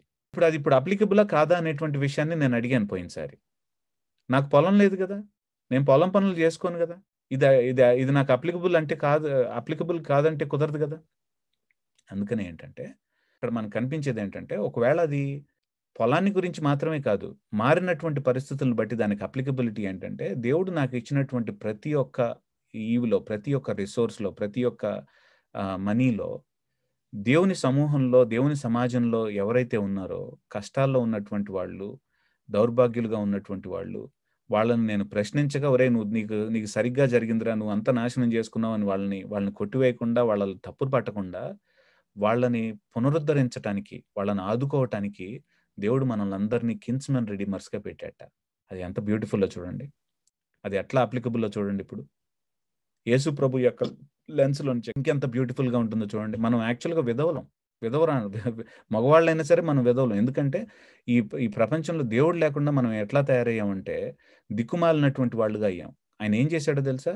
పాత నిబంధన గ్రంథంలో కిన్స్మెన్ రిడీమర్ ఎట్లాగైతే బోయాజు వచ్చి దిక్కులేనటువంటి రూతుని ఏ విధంగా అయితే ఆదుకున్నాడో కిన్స్మెన్ రిడీమర్గా, యేసు ప్రభు మనల్ని ఆదుకున్నట్టు. ఆదుకొని ఏం చేస్తున్నాడంటే, మీరు కూడా ఒకళ్ళకొకళ్ళు రిడీమర్స్గా ఉండమని చెప్తున్నట్ట. మీరు కూడా ఒకళ్ళనొకళ్ళు ఆదుకునేటువంటి వాళ్ళుగా ఉండమని చెప్తున్నాడు. అంటే సిలువలో ఎంత పాత నిబంధన గ్రంథంలో ఉన్నటువంటిది ఎంత అప్లిఫ్ట్ చేయబడిందో చూసారా? పౌల్ గారు మీరు అంతం చూసారా? 2 కొరింథీయులకు రాసినటువంటి పత్రికలో పౌల్ గారు ఒక మాట అంటారు చూసారా? ఎద్దు దాని తెలుగులో ఏమంటారో తెలీదు. అంటే ఏంటంటే, డోంట్ మజిల్ ద ఆక్స్. నూర్చెడి ఎద్దుకు చెక్కం వేయద్దు అంటారు. ఎక్కడి నుంచి వచ్చింది? ధర్మశాస్త్రంలో ఉన్న మాటే కదా. పౌల్ గారు ఏమన్నారు? క్రీస్తుని చూసి నడుచుకుందాం అనే మాట మాట్లాడతలేదు అక్కడ ధర్మశాస్త్రం యొక్క అప్లికబిలిటీని ఆయన ఎత్తి చూపిస్తున్నాడు. ఏంటంటే, ఇప్పుడు నూర్చేటువంటి ఎద్దుంది, దానికి కింద యాక్చువల్గా కనిపిస్తున్నాయి ధాన్యాలు. దాని మూతికి గుడ్డ కట్టేసాం అనుకోండి, ఎంత అమానుషం ఆలోచించండి. అది తినకుండా అక్కడ భోజనం ఉంది, అది తిననీయకుండా అసలు యాక్చువల్గా అది అది అది నూరుస్తూ ఉంటే ఎంత అమానుషకరమైనటువంటి యాక్ట్ ఆలోచించండి అది. అందుకని ఏమంటాడంటే పాత నిబంధనలో నువ్వు ఎట్లాగైతే పంట పండించావో నీ పంటను యాక్చువల్గా నూర్చేటువంటి ఎద్దుకు కూడా అందులో భాగం ఉంది. దాని మూతికి చెక్కం వేసేసి నువ్వు దాని భాగాన్ని అది తినకుండా చేయొద్దు, అమానుషికమైన ప్రక్రియ చేయొద్దు నువ్వు. దాన్ని పౌలు గారు ఏమంటున్నారంటే నూతన నిబంధన గ్రంథంలో మన మధ్యలో సేవ చేసినటువంటి వాళ్ళు ఎవరైతే ఉన్నారో, మన మధ్యలో ప్రభు వాక్యాన్ని నిజంగా కష్టపడి చేసినటువంటి వాళ్ళు, మన బ్రదర్ సురేష్ పక్కి గారు లాంటి వాళ్ళు ఎవరైతే ఉన్నారో, పాస్టర్లుగా ఉన్నటువంటి వాళ్ళు, మన పట్ల ప్రార్థన చేసి మన పట్ల వాక్యాన్ని తీసుకొచ్చినటువంటి వాళ్ళు, శ్రమపడి చేసినటువంటి వాళ్ళు ఉన్నారో, వాళ్ళ మూతికి చిక్కం పెట్టద్దు అంటున్నారు. వాళ్ళకి ఇవ్వవలసినటువంటి పోర్షన్స్ని ఇవ్వండి అని చెప్తున్నారు. వాళ్ళకి యోగక్షేమాలని కనుక్కోమని చెప్తున్నారు. అప్లికబులే కాదా? అప్లికబులే. కానీ ఎట్లా అప్లికబుల్ అనేటువంటిది ప్రశ్న. సిలువలో నుంచి ఎంత బ్యూటిఫుల్గా కొత్త సర్కమ్స్టాన్సెస్లో ఎంత బ్యూటిఫుల్గా అప్లై అవుతుందో చూడండి ఇది. సో పౌలు గారు చెప్పినటువంటిది పాత నిబంధన అర్థం కాకపోతే మనకేం అర్థమవుతుంది ఇంకా కదా? కాబట్టి I think we need to make an effort. ధర్మశాస్త్రంలో మనకి నిర్గమకాండం నుంచి ద్వితీయోపదేశకాండం వరకు చూసుకున్నప్పుడు 5 బేసిక్ యూనిట్స్ కనిపిస్తున్నాయి. అంటే ధర్మ విధులన్నీ కూడా వాటి కాన్సన్ట్రేషన్ అంతా కూడా ఈ అధ్యాయాల్లో మనకు కనిపిస్తూ ఉంటుంది. ఈ అధ్యాయాలకి మించి కూడా కొన్ని చోట్ల ఉన్నాయి. ఉదాహరణకి నంబర్స్ అంటే సంఖ్యాకాండంలో మనకి కనిపిస్తాయి కొన్ని. బేసికల్గా ఇవి ఏంటంటే 10 ఆజ్ఞలు, దాని గురించి మనకు తెలిసిందే. తర్వాత బుక్ ఆఫ్ ద కవెనెంట్ అంటాం. నిర్గమకాండంలో 10 ఆజ్ఞలు అయిపోయిన తర్వాత ఇచ్చినటువంటి ధర్మ విధులు ఏంటి అనేటువంటి విషయం మనం చూస్తాం. 21 నుంచి 23 అధ్యాయం వరకు బైబిలే పిలుస్తుంది దీన్ని. రెఫర్ హబరీట్ అనేటువంటి విషయాన్ని ఏంటంటే the book of the covenant or the scroll of the covenant, నిబంధనకు సంబంధించినటువంటి చుట్ట, రాసేటువంటి చుట్ట. సో అనేటువంటి విషయాన్ని బైబిలే పిలుస్తుంది. కాబట్టి ఇంకొకటి ఏంటంటే ద ప్రీస్ట్లీ రెగ్యులేషన్స్, అంటే లేవీకాండం మొదటి 16 అధ్యాయాల్లో కూడా ritual, holiness and purity laws కనిపిస్తాయి మనకి. చాలా జాగ్రత్తగా వినండి. ఈ రోజు సెషన్లో ఈ హోలీనెస్ అండ్ ప్యూరిటీ అనేటువంటి విషయం కనుక మిస్ అవ్వకూడదు మీరు. అది మనం కవర్ చేయాలి ఖచ్చితంగా. ఎందుకంటే ఇవే చాలా కన్ఫ్యూజింగ్ కేటగిరీస్. వీటిల్నే నేను కొంచెం కవర్ చేయడానికి ఇష్టపడుతున్నాను. ఆ తర్వాత ఈ 16 అధ్యాయాల్లో, లేవీకాండం 16 అధ్యాయాల్లో కూడా మనకు కనిపించేది ఏంటంటే ఈ ధర్మ విధులన్నీ కూడా ఆచార సంబంధమైనటువంటివి, పరిశుద్ధతకు సంబంధించినటువంటిది, ప్యూరిటీకి సంబంధించినటువంటివన్నీ కూడా టాబర్నాకుల్లో అంటే గుడారంలో లోపల ఉన్నటువంటి ప్రీస్టులు లోపల నుంచి కమ్యూనిటీ వైపు చూస్తే ఎట్లా ఉంటుంది అనేటువంటి దృక్పథం నుంచి రాసినటువంటివి. ఆ తర్వాత 17 నుంచి 27 అధ్యాయం వరకు ఉన్నటువంటి ధర్మ విధుల్ని దాన్ని హోలీనెస్ రెగ్యులేషన్స్ లేకపోతే హోలీనెస్ కోడ్ అంటాం. ఇదేంటంటే కమ్యూనిటీ పర్స్పెక్టివ్ నుంచి రాసినటువంటివి. అంటే బయట ఉన్నటువంటి వాళ్ళు, గుడారానికి బయట ఉన్నటువంటి వాళ్ళు, దేవుని యొక్క పిల్లలు, సమాజం ఏదైతే ఉందో వాళ్ళు గుడారం లోపలికి చూస్తూ ఉన్నటువంటి చేసేటువంటి ధర్మ విధుల గురించి రాసినటువంటివి. ఆ తర్వాత డ్యూటరానమిక్ రెగ్యులేషన్స్ అంటే ద్వితీయోపదేశకాండానికి సంబంధించినటువంటి 12 నుంచి 26 అధ్యాయానికి సంబంధించినటువంటివి. సో అంటే దీన్ని నేను చాలా హై లెవెల్లో మీతో డీల్ చేయటం అనేటువంటి విషయం జరిగింది. కానీ కొంచెం వీటిల్లో కొన్ని అంశాలని నేను కొంచెం డీటెయిల్డ్గా డిస్కస్ చేయడానికి ఇష్టపడుతున్నాను ఇప్పుడు. సరే, మనం దాని లోపలికి వెళ్లే ముందు ఒక 2 రకాలైనటువంటి డిఫరెంట్ టైప్స్ ఆఫ్ లాస్ని గురించి చెప్పాలి. యాపడిక్టిక్ లా వర్సెస్ క్యాజుయిస్టిక్ లాస్ అంటాం. ఏం లేదు, సింపుల్గా మీరు ఈ టెర్మినాలజీని చూసి బెంబేలు ఎత్తిపోవద్దు, సరేనా? యాపడిక్టిక్ లా అంటే ఏంటంటే, యూజువల్గా యాపడిక్టిక్ లాస్ ఏంటంటే నువ్వు ఆ పని చేయకూడదురా అని చెప్పేవి. ఆ పని చేస్తే ఏం జరుగుతుంది అనేటువంటిది చెప్పదు. ఈ పని చేయకూడదు అంతే. యాపడిక్టిక్ లాస్కి ఉదాహరణలు ఏమైనా గుర్తున్నాయా మీకు? చెప్పండి ఒకసారి, మీకు ఏమైనా గుర్తుంటే. 10 commandments. Yeah, exactly. ఆ 10 commandmentsలో నీ తల్లిదండ్రులు నువ్వేం చేయాలి? ఆనర్ చేయాలి. సో అది యాపడిక్టిక్ లా. కానీ క్యాజుయిస్టిక్ లా ఎట్లా స్టార్ట్ అవుతుందంటే, ఇఫ్ అనేటువంటి ప్రశ్న, ఎవడైనా సరే ఈ విధంగా చేస్తే ఏం జరుగుతుంది అనేటువంటి విషయం. ఈ రెండింటికి మధ్యలో వ్యత్యాసం ఉంది. సో ఉదాహరణకి నేను కొన్ని ఇన్స్టెన్సెస్ని తీసుకుంటాను. ఇప్పుడు నిర్గమకాండం 22వ అధ్యాయం 28వ వచనంలో ఏం మాట్లాడుతుందంటే, you must not curse God, దేవుణ్ణి నువ్వు దూషించకూడదు అనేటువంటి విషయం మాట్లాడుతుంది. అది యాపడిక్టిక్ లా. కానీ మోషేకి ఒక సన్నివేశం ఎదురైంది. లేవీకాండం 24వ అధ్యాయం 11వ వచనంలో ఒక సన్నివేశం ఎదురైంది. ఏంటంటే ఇజ్రాయెల్కి సంబంధించినటువంటి ఒక స్త్రీ ఏం చేసిందంటే, దేవుని యొక్క నామాన్ని దూషిస్తూ వచ్చింది. యుద్ధం ఒక ఎవరితోనో పోట్లాడుతూ యాక్చువల్గా దేవుని యొక్క నామాన్ని దూషించింది. ఇప్పుడు ఒక ప్రశ్న వచ్చింది, దేవుడు అన్నాడు దూషించకూడదని, ఇప్పుడు ఏమేమో దూషించింది, ఎవరితోనో ఫైట్ చేస్తూ యాక్చువల్గా దేవుడి నామాన్ని దూషించింది, ఏం చేయాలి? అప్పుడు మోషే ఏం చేస్తాడంటే దేవుని దగ్గరికి వెళ్తాడు. దేవా, ఏం చేయమంటావు? దూషించకూడదు అనేటువంటి విషయం నువ్వు చెప్పావు, ఈమెమో దూషించి కూర్చుంది, ఇప్పుడు ఏం చేయాలి మేము అనేటువంటి విషయంతో దేవుని దగ్గరికి వెళ్తాడు. వెళ్ళిన తర్వాత దేవుడు క్యాజువలిస్టిక్ లా అని ఇస్తాడు. అప్పుడు ఏంటంటే, ఈమె ఆ విధంగా చేసింది కాబట్టి ఆమెకి ఎగ్జిక్యూషన్ అనేటువంటిది ఇంపార్టెంట్, బై స్టోనింగ్ ఎస్పెషల్లీ. ఎందుకు? దేవుడి నామాన్ని దూషించిన తర్వాత ఆమె అపవిత్రపరచబడింది. అపవిత్రపరచబడిన తర్వాత అపవిత్రమైనటువంటి వాటిని ముట్టకూడదు కదా, ఎందుకంటే కంటేజియస్ కదా అది ముట్టకూడదు. కాబట్టి ఏమవుతుందంటే ఆమెని మామూలుగా చంపడానికి అధికారం లేదు, ఆమెను ముట్టుకోకూడదు. కాబట్టి రాళ్ళేసి కొట్టడం అనేటువంటి విషయాన్ని మిగిలినటువంటి కల్చర్స్లో ఎట్లా తీసుకుంటారంటే, ఇస్లాం అసలు యాక్చువల్గా ప్యూరిటీ లాస్తో సంబంధం లేకుండా కొట్టేస్తారు. ఎందుకు? రాళ్ళేసి కొట్టడం అంటే ఏంటంటే, వాళ్ళు తప్పు చేశారంటే కొట్టండ్రా, చంపండ్రా అని చెప్పేసి కోపంతో కొడతారు. కానీ ఈ లాలో అట్లా కాదు, ధర్మశాస్త్రంలో అట్లా కాదు. ఎందుకు వీళ్ళు రాళ్ళేసి కొడతారంటే, ముట్టుకోకూడదు కాబట్టి, అపవిత్రం అయిపోయారు కాబట్టి. దేవుడి నామాన్ని దూషించిన తర్వాత వాళ్ళు అపవిత్రం అయ్యారు కాబట్టి, వాళ్ళని ముట్టుకుంటే అది కంటేజియస్ కాబట్టి వీళ్ళు ఏం చేస్తారంటే, they don't really touch them, but they stone them, and then they kill them by stoning them. ఇది కూడా once again we don't do it in the New Testament కదా, ఎందుకంటే సిలువ యొక్క మార్గంలో, సిలువ యొక్క న్యూ కవెనెంట్ ని చూసుకున్నప్పుడు మనం ఎర్త్ మీద ఉన్నటువంటి కింగ్డమ్ థియోక్రటిక్ కింగ్డమ్ కాదు, ఒక రాజ్యానికి ఒక భూభాగానికి మనం రెస్ట్రిక్ట్ అయినటువంటి జనాంగం కాదు. We are spread everywhere to the ends of the earth మనం స్ప్రెడ్ చేయబడ్డాం కాబట్టి ఆయా దేశాల్లో దేవుడు ఏర్పరిచినటువంటి ప్రభుత్వానికి మనం సబ్మిట్ చేయాల్సినటువంటి అవసరం ఉంది, వీళ్ళని సబ్మిట్ చేయాల్సినటువంటి అవసరం ఉంది అనేటువంటి విషయం జ్ఞాపకం చేసుకోవాలి.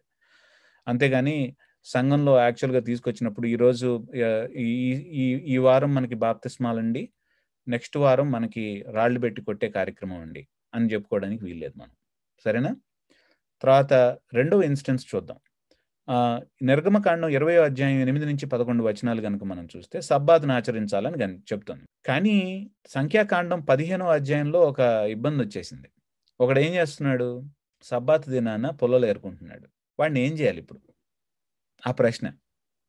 దేవా, నువ్వైతే సబ్బాతును ఆచరించాలని చెప్పావు, కానీ వీడేమో సబ్బాతును ఆచరించకుండా వీడు పొలాలు ఏరుకుంటున్నాడు, వీడిని ఏం చేయాలి? కానీ చాలా జాగ్రత్తగా ఉండండి. వీడు పొలంలో ఏరుకున్నటువంటి వాడిని తీసుకొచ్చి రాళ్ళేసి కొట్టి చంపేయటం కాదు అక్కడ. దాని ముందున్నటువంటి వచనాలు కూడా చదవాలి మనం. దాని ముందున్నటువంటి వచనాలు స్టేజ్ని సెట్ చేస్తాయి. ఏంటంటే, ఎవరైనా సరే తప్పుని గనక అనుకోకుండా చేస్తే వాళ్ళకి ఒక రకమైనటువంటి క్షమాపణ దొరుకుతుంది. కానీ కొంతమంది క్షమాపణ లేదు. ఎవరు వాళ్ళు? యాడ్ రామా అంటాం. అంటే ఏంటంటే, దేవుని వైపు ఫిస్ట్ని చూపించేవాళ్ళు, దేవుని వైపు పిడికిలు బిగించి చూపించి నీ ఇష్టం వచ్చింది చేసుకో అంటే దేవుని యొక్క అధికారాన్ని తృణీకరించేటువంటి వాళ్ళు ఎవరైతే ఉంటారో వాళ్ళకు మాత్రం మరణదండన ఇవ్వాలి అనేటువంటి విషయాన్ని చెప్పిన తర్వాత అప్పుడు ఈ విషయాన్ని గురించి మాట్లాడతారు. సంఖ్యాకాండం 15వ అధ్యాయంలో పొలాలు ఏరుకునేటువంటి వ్యక్తి మామూలుగా పొలాలు ఏరుకోవటం కాదు. I don't care about God, don't care about this God అనేటువంటి యా డ్రామా అంటే విపరీతమైనటువంటి రెబెలియస్ నేచర్తో చేసినటువంటి పని అది. నువ్వేం చేసుకుంటావో చేసుకో అని చెప్పి చేసినటువంటి పని అది. సో అతనికి ఏం చేయాలంటే అతనికి ఆ విధమైనటువంటి దండను విధించడం అనేటువంటి జరిగింది. కాబట్టి ఏంటంటే, ధర్మశాస్త్రాన్ని ఎందుకు ఈ విషయాన్ని చెప్తున్నానంటే, మనం యాపటిక్టిక్ లాస్ని క్యాజువలిస్టిక్ లాస్ని రెండింటిని కలిపి చూడాలి మనం. ధర్మశాస్త్రం అంతా కూడా క్లోజ్లీ నిట్, ఒక బాగా చక్కగా అల్లినటువంటి లేకపోతే కుట్టినటువంటి ఒక మంచి కలర్ లాంటిది, ఒక మంచి బట్ట లాంటిది. సో దాన్ని ఏంటంటే, అందులో ఒక దారపోగును తీసుకొని మనం ఈ దారపోగును ఒకదాన్నే మనం తీసుకొని దీని కలర్ ఏంటి అనేటువంటిది మనం నిర్ణయించడానికి వీల్లేదు. దీన్ని మిగిలినటువంటి మొజాయిక్ మొత్తం మీద, మిగిలినటువంటి అల్లిక మొత్తాన్ని దాని మధ్యలో పెట్టి మనం చూస్తేనే దాని యొక్క విలువ ఏంటో మనకు తెలుస్తుంది. సో ఆ విషయాన్ని చెప్పడానికి నేను ఇది ప్రస్తావించాను. సో యాపటిక్టిక్ లాకి క్యాజువలిస్టిక్ లాకి మధ్యలో ఉన్నటువంటి వ్యత్యాసం మీకు అర్థమైందని నేను అనుకుంటున్నాను. సో యాపటిక్టిక్ లాస్ యూజువల్గా పెనాల్టీని మెన్షన్ చేయవు, అబ్సల్యూట్ స్టేట్మెంట్స్ ఇస్తాయి. క్యాజువలిస్టిక్ లాస్ ఏం చేస్తాయంటే, అవి మీరినప్పుడు ఏం జరుగుతుంది, ఆ వ్యక్తికి ఏ విధమైనటువంటి పనిష్మెంట్ అనేటువంటిది స్పెసిఫిక్ కేసెస్ గురించి మాట్లాడుతుంది. అంటే ఏంటంటే, ఆ స్పెసిఫిక్ కేసు గురించి వచ్చినప్పుడు మాట్లాడారు కాబట్టి, ఇప్పుడు ఫర్ ఎగ్జాంపుల్ ఎవరైనా సరే వాళ్ళ భార్య మీద అనుమానం ఉన్నప్పుడు, లేదా వాళ్ళ భార్య వ్యభిచారం చేసినప్పుడు ఏం చేయాలి అనేటువంటిది క్యాజువలిస్టిక్ లా మాట్లాడింది అనుకోండి, అది చూసి మనం ఓకే భార్యలు వ్యభిచారం చేసినప్పుడు ఏం చేయాలనేటువంటి విషయం చెప్తోంది. అంటే బైబిల్ యాక్చువల్గా భర్తలు వ్యభిచారం చేసినప్పుడు ఏ విధమైనటువంటి పనిష్మెంట్ ఇవ్వట్లేదు అనమాట అని తీసుకోవడానికి వీల్లేదు. మనం అది చాలా తప్పుగా అర్థం చేసుకున్నట్టు. ఎందుకు? క్యాజుయిస్టిక్ లాస్ ఏంటంటే ఎప్పుడైతే అకేషన్ వస్తుందో, అకేషన్ వచ్చినప్పుడు మోషే దేవుని దగ్గరికి వెళ్ళి దేవా ఏం చేయమంటావు అని అడిగినప్పుడు అందులో నుంచి పుట్టినటువంటివి క్యాజుయిస్టిక్ లాస్. కాబట్టి it does not mean that opposite case ఇలా ఏం జరగదు అనేటువంటిది కాదు. ఆపోజిట్ కేసు కూడా మిగిలినటువంటి మొజాయిక్ లో పెట్టి చూసినప్పుడు వ్యభిచారం చేసినటువంటి వాళ్ళని చంపేసేయాలి. ఆ వ్యభిచారం చేసినటువంటి వాళ్ళు భర్త అయినా భార్య అయినా సరే సాక్షులు ఉన్నప్పుడు వాళ్ళని చంపటం అనేటువంటి విషయం మనం చూస్తాం. సో నెక్స్ట్ మనం ఈ బొమ్మ అర్థమవుతుందా? ప్రత్యక్ష గుడారం. అమ్మా నాకు చిట్ట చివరికి ఇందాడి నుంచి గుడారం అంటున్నాను కానీ ప్రత్యక్ష గుడారం అని మీరు నాకు చక్కటి స్టేట్మెంట్ చెప్పారు. ఎందుకు దాన్ని ప్రత్యక్ష గుడారం అన్నాం? అది ప్రత్యక్షంగా గుడారమా? అందుకనే ప్రత్యక్ష గుడారం అన్నాం. దేవుని ప్రత్యక్షత లభించే చోటు, మనం దేవుని దగ్గర ప్రత్యక్షం అవ్వాల్సిన చోటు. అది పరిస్థితి. దేవుని యొక్క ప్రత్యక్షత దొరికేటువంటి ప్రదేశం అది. God has revealed himself. God actually has spoken from that. అందుకనే దాన్ని ప్రత్యక్ష గుడారం అన్నాం. సో ఇందులో చూస్తున్నారు కదా, ముందున్నటువంటి ఆల్టర్ చూస్తున్నారా? దహన బలి ఇక్కడ ఇస్తారనమాట. ఇచ్చిన తర్వాత ఇది బ్రాంజ్ బేసిన్, వాటర్ ఉంటాయి ఇందులో. ఇక్కడ లోపలికి వెళ్ళిన తర్వాత హోలీ ప్లేస్ ఉంటుంది. ఈ చిట్ట చివరిలో హోలీ ఆఫ్ హోలీస్ ఉంటుంది. అంటే ఏంటంటే అతి పరిశుద్ధమైనటువంటి ప్రదేశం ఉంటుంది. ఈ హోలీ ఆఫ్ హోలీస్లో కూడా, ఈ హోలీ ప్లేస్లో కూడా ఒకవైపు ఏమో ల్యాంప్ స్టాండ్ ఉంటుంది, ఇంకో పక్కనేమో మనకి షో బ్రెడ్ టేబుల్ అంటే సముఖపు రొట్టె బల్ల. ఆ తర్వాత హోలీ ఆఫ్ హోలీస్కి ముందు, హోలీ ప్లేస్కి హోలీ ఆఫ్ హోలీస్కి మధ్యలో మనకి ఒక ఇన్సెన్స్ ఆల్టర్ అంటాం. అంటే ఏంటంటే ఇన్సెన్స్ తెలుగులో ధూపం వేసేటువంటి ఒక ఆల్టర్ ఒకటి, ధూపవేదిక. Okay. So this is actually the structure of it. So ఇక్కడ ఆఫరింగ్స్, సాక్రిఫైసెస్ గురించి నేను కొంచెం మాట్లాడతాను మీతో. ఈ తెలుగులో అసలు ఎట్లా తర్జుమా చేశారు అనేటువంటి విషయం చూస్తే, ఇంగ్లీష్లో కానీ తెలుగులో కానీ ఆ తర్జుమా హీబ్రూలో ఉన్నటువంటి సెన్స్ని మనం చేయటం చాలా కష్టం. ఎందుకంటే పదాలు లేవు మనకి. మనం ఏం చేస్తాం? వాళ్ళ తర్జుమాదారులను తప్పుపట్టడంలో ఉపయోగం లేదు, పదాలే లేవు, ఏం చేస్తాం? అందుకని మనం ఏం చేయాలంటే, ఇట్లా పదాలు లేనప్పుడు అసలు ఒరిజినల్ లాంగ్వేజ్లో దాని అర్థం ఏంటి, దాని సెన్స్ ఏంటి అనేటువంటిది మనం ఒకసారి అర్థం చేసుకొని, ఓహో ఈ పదానికి వెనుకున్నటువంటి సెన్స్ అదనమాట అని చెప్పేసి ప్రతిసారి మనం ఆ పదం బైబిల్లో చదివినప్పుడల్లా ఆ సెన్స్ని జ్ఞాపకం చేసుకుంటూ ఉండాలన్నమాట. ఎందుకంటే మనకు పదాలు లేవు కాబట్టి. అర్థమవుతుందా? సో అంతేగాని ఇక్కడ కూడా బలి ఉంది కాబట్టి, హిందూయిజంలో కూడా బలి ఉంది కాబట్టి ఈ బలే ఆ బలి అని చెప్పేసి, బలే అని చెప్పేసి యేసు ప్రభు కూడా వేదాల్లో ఉన్నాడని చెప్పేసేయటం అనేటువంటిది పొరపాటు. అక్కడ బలి అనేటువంటిది వేరు. బైబిల్లో మనకి ఈ బలి అని ఎక్కడి నుంచి అయితే తర్జుమా చేశారో, ఏ పదాలను అయితే తర్జుమా చేశారో దానికి ఉన్నటువంటి సెన్స్ వేరు. ఈ సెన్స్ని అంతా వదిలేసి మనం వాటిని తుంగలో దొక్కేసి ఈ రెండు పదాలు కలుస్తున్నాయి కాబట్టి ఆ పదం ఈ పదం ఒకటే అని చెప్పేసి వేదాల్లో యేసు అనేటువంటి ఒక సృష్టిని మనం సృష్టించకూడదు. అది చాలా జాగ్రత్తగా అర్థం చేసుకోవాలి మనం. ఇంగ్లీష్లో 2 పదాలు ఉన్నాయండి. ఆఫరింగ్ అనేటువంటి ఒక పదం ఉంది. ఈ ఆఫరింగ్ అంటే గిఫ్ట్, అంటే ఎవరికైనా ఒక గిఫ్ట్ తీసుకెళ్ళటం. మన టీచర్ల దగ్గరికి వెళ్ళినప్పుడు చిన్నప్పుడు ఏం చేసేవాళ్ళు అంటే, ఒక గిఫ్ట్ తీసుకెళ్ళమని అడిగేవాళ్ళు. ఏంటంటే ఒరే ఫలము లేకపోతే ఏదో ఒకటి తీసుకెళ్ళరా, ఉట్టి చేతులతో వెళ్ళొద్దని వాళ్ళు. కొన్నిసార్లు నేను పరీక్ష పాస్ అయిన తర్వాత లడ్లు తీసుకెళ్ళమని బాక్స్లో పెట్టించేవాళ్ళు. టీచర్కి ఇవ్వు, నువ్వు పాస్ అయ్యావు కదా, పరీక్ష చాలా చక్కగా పాస్ అయ్యావు, సో టీచర్ గారికి వాళ్ళ ఫ్యామిలీ మొత్తానికి నువ్వు వెళ్ళి లడ్లు ఇవ్వు అని చెప్పేవాళ్ళు. మధ్యలో 1-2 వేసేవాడిని అనుకోండి నేను, వేరే విషయం, తీసుకెళ్లే లోపల. సో గిఫ్ట్ అన్నమాట. This is actually taking a gift అనేటువంటిది ఆఫరింగ్ అది.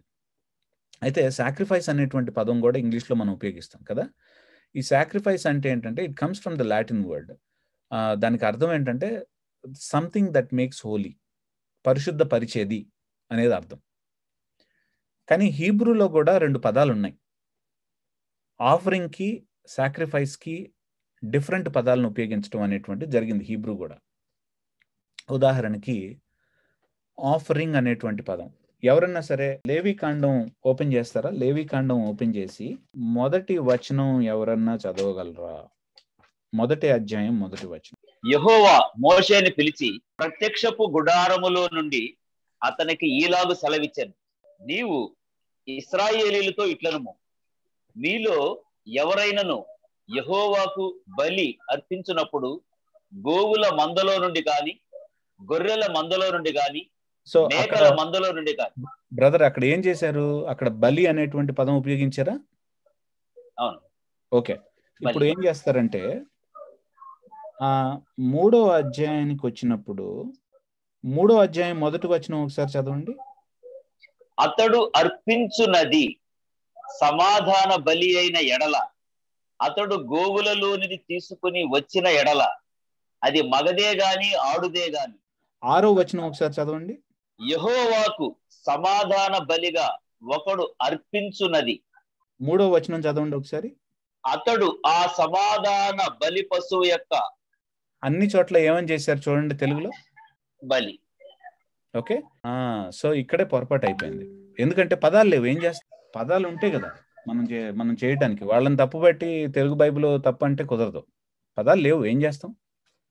అందుకనే హీబ్రూలో మొదటి అధ్యాయంలో మొదటి 3 అధ్యాయాల్లో బలి అనేటువంటి పదమే కనిపించదు మనకి. ఉపయోగించబడినటువంటి మాట ఏంటంటే కోర్బాన్ అనేటువంటి పదం ఉపయోగిస్తారు. హైదరాబాద్లో ఉన్నటువంటి వాళ్ళకి ఈ పదం వినంగానే వాళ్ళకి తెలిసిపోతుంది, కోర్బాన్ అంటే ఇది ఒక రకంగా ఉందంటాం. ఏంటది ఆ పదం? కుర్బాన్. కానీ ఆ సెన్స్ కూడా కాదు ఇక్కడ. హీబ్రూలో కోర్బాన్ అనేటువంటిది కెరెవ్ అనేటువంటి పదం నుంచి వచ్చింది. కెరెవ్ అనేటువంటి పదం నుంచి వచ్చింది. కెరెవ్ అంటే ఏంటంటే దగ్గరగా ఉండటం. కోర్బాన్ అంటే ఏంటంటే ఏదైతే దగ్గరగా తీసుకొస్తుందో దాన్ని కోర్బాన్ అంటాం.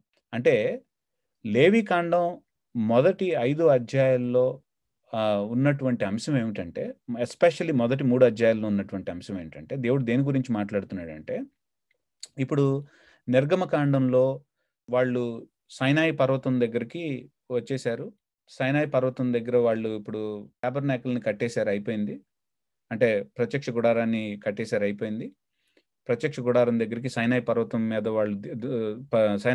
మీద వాళ్ళతో ప్రత్యక్షమైనటువంటి దేవుడు, వాళ్ళతో కలిసినటువంటి దేవుడు ఇక్కడ ఏం చేస్తున్నాడంటే ప్రత్యక్ష గుడారంలో ఆయన సన్నిధి వచ్చేసింది. ఇప్పుడు ప్రత్యక్ష గుడారానికి వచ్చేసాడు కదా, దాని చుట్టూరు వీళ్ళందరూ ఉండాలి కలిసి. కానీ ఎట్లా ఉంటారు?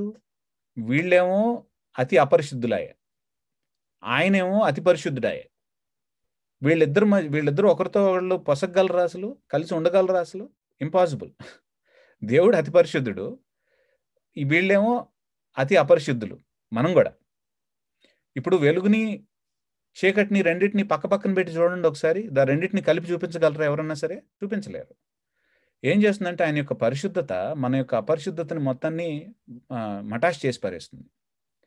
కాబట్టి ఏంటంటే ఆయనకి దగ్గరలో విసినిటీలో మనం బ్రతకటానికి ఏదో అవసరం ఉంటా. ఆయనకి మనల్ని అతి అపరిశుద్ధులమైనటువంటి మనల్ని అతి పరిశుద్ధుడైనటువంటి ఆయన దగ్గరకు చేర్చడానికి కోర్బాన్ అవసరం ఉంటా. దగ్గరకు తీసుకెళ్లేది ఏదో కావాలట. దాని గురించి మాట్లాడుతున్నారు లేవికాండంలో. అందుకనే కోర్బాన్ అంటే ఏంటంటే అర్పణ కూడా కాదు అక్కడ, అది బలి కూడా కాదు అక్కడ. అది అందులో బలి ఉంది. బలి అంటే ఏంటి? మనకు గుర్తుకొచ్చేది ఏంటంటే వేటను ఒక వేటైరా, అదొకటే గుర్తుకొచ్చేది మనకి. కానీ అది కాదు ఇక్కడ. అంతకంటే డీపర్ మీనింగ్ ఒకటి ఉంది. ఏంటంటే నువ్వు ఏదైతే ఇప్పుడు దేవుడు టెంట్ ఆఫ్ ద మీటింగ్లో ఉన్న ప్రత్యక్ష గుడారంలో ఉన్నాడు కదా, దాని చుట్టుపక్కల ఇజ్రాయేల్ బతికి బట్టగట్టాలంటే వాళ్ళు ఏం చేయాలంటే ఆయనకి దగ్గరగా రావటానికి కోర్బాన్ కావాలి. ఇక బలి అనేటువంటి పదం 3వ అధ్యాయంలో ఫెలోషిప్ ఆఫరింగ్ లేకపోతే పీస్ ఆఫరింగ్, సమాధాన సంబంధమైనటువంటి ఆ బలి దగ్గరే దాన్ని జవాక్ అనేటువంటి పదం ఉపయోగించారు.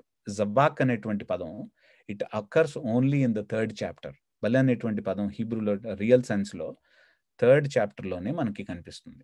దాని గురించి మనం క్లియర్గా వద్దాం. ఇక్కడ ఇది కొంచెం మీకు క్లారిటీ వచ్చిందని నేను అనుకుంటున్నాను ఇక్కడ. సరే, ఇక్కడ నేనేం చేస్తానంటే మీకు కొంచెం సేపు యాక్చువల్గా రకరకాలైనటువంటి బలుల గురించి నేను కొంచెం క్లుప్తంగా మీకు చెప్పడానికి ప్రయత్నిస్తాను. ఇప్పుడు ఎప్పుడైనా మనకు సమయం ఉన్నప్పుడు I will come back to it in more details. వేరే సెషన్ ఎక్కడైనా పెట్టుకొని మనం వాటి గురించి మోర్ డీటెయిల్స్ చూద్దాం. సో బలుల్లో మనకు గుర్తుకొచ్చేది ఏంటంటే దహన బలి ఒకటి ఉంటుంది కదా. దహన బలిలో మనం ఏం చేస్తారు అంటే దహన బలిని తీసుకొచ్చినటువంటి వ్యక్తి తన చేతులను ఏం చేస్తాడంటే ఆ దహన బలి మీద పెడతాడు ఇట్లాగా. సో దహన బలి మీద పెట్టినప్పుడు చాలా మంది ఏం చేస్తారంటే ఇతను ఏం చేస్తున్నాడంటే ఇతని పాపాలను మొత్తాన్ని తీసుకెళ్ళి ఆ దహన బలి మీదకు పంపిస్తున్నాడు అని చెప్పేసి అంటారు. కానీ అది తప్పు. ఎందుకంటే బైబిల్ యాక్చువల్గా దాన్ని సపోర్ట్ చేయదు. అసలు ఓల్డ్ టెస్టమెంట్ థియాలజీకి అది కంప్లీట్ వ్యతిరేకం. అది దహన బలి మీద యాక్చువల్గా చెయ్యి పెట్టినప్పుడు అతను ఐడెంటిఫై చేస్తున్నాడు. యాక్చువల్గా నిజం చెప్పాలంటే నేను ఈ విధంగా ఉండాలి అనేటువంటి విషయాన్ని తను ఐడెంటిఫై చేసుకుంటున్నాడు. ఆ బలి ఇచ్చేటువంటి ఆ యానిమల్తో ఐడెంటిఫై చేసుకుంటున్నాడు తను. అంతేగాని తన పాపాన్ని పంపించట్లేదు. ఎందుకో తెలుసా? ఒకవేళ కనుక తన పాపాన్ని పంపిస్తుంటే ఆ యానిమల్ని తీసుకెళ్ళి యాక్చువల్గా ఆల్టర్ మీద పెట్టడం అనేటువంటిది అపవిత్రపరచడం. అసలు యాక్చువల్గా అది అలౌడ్ కాదు.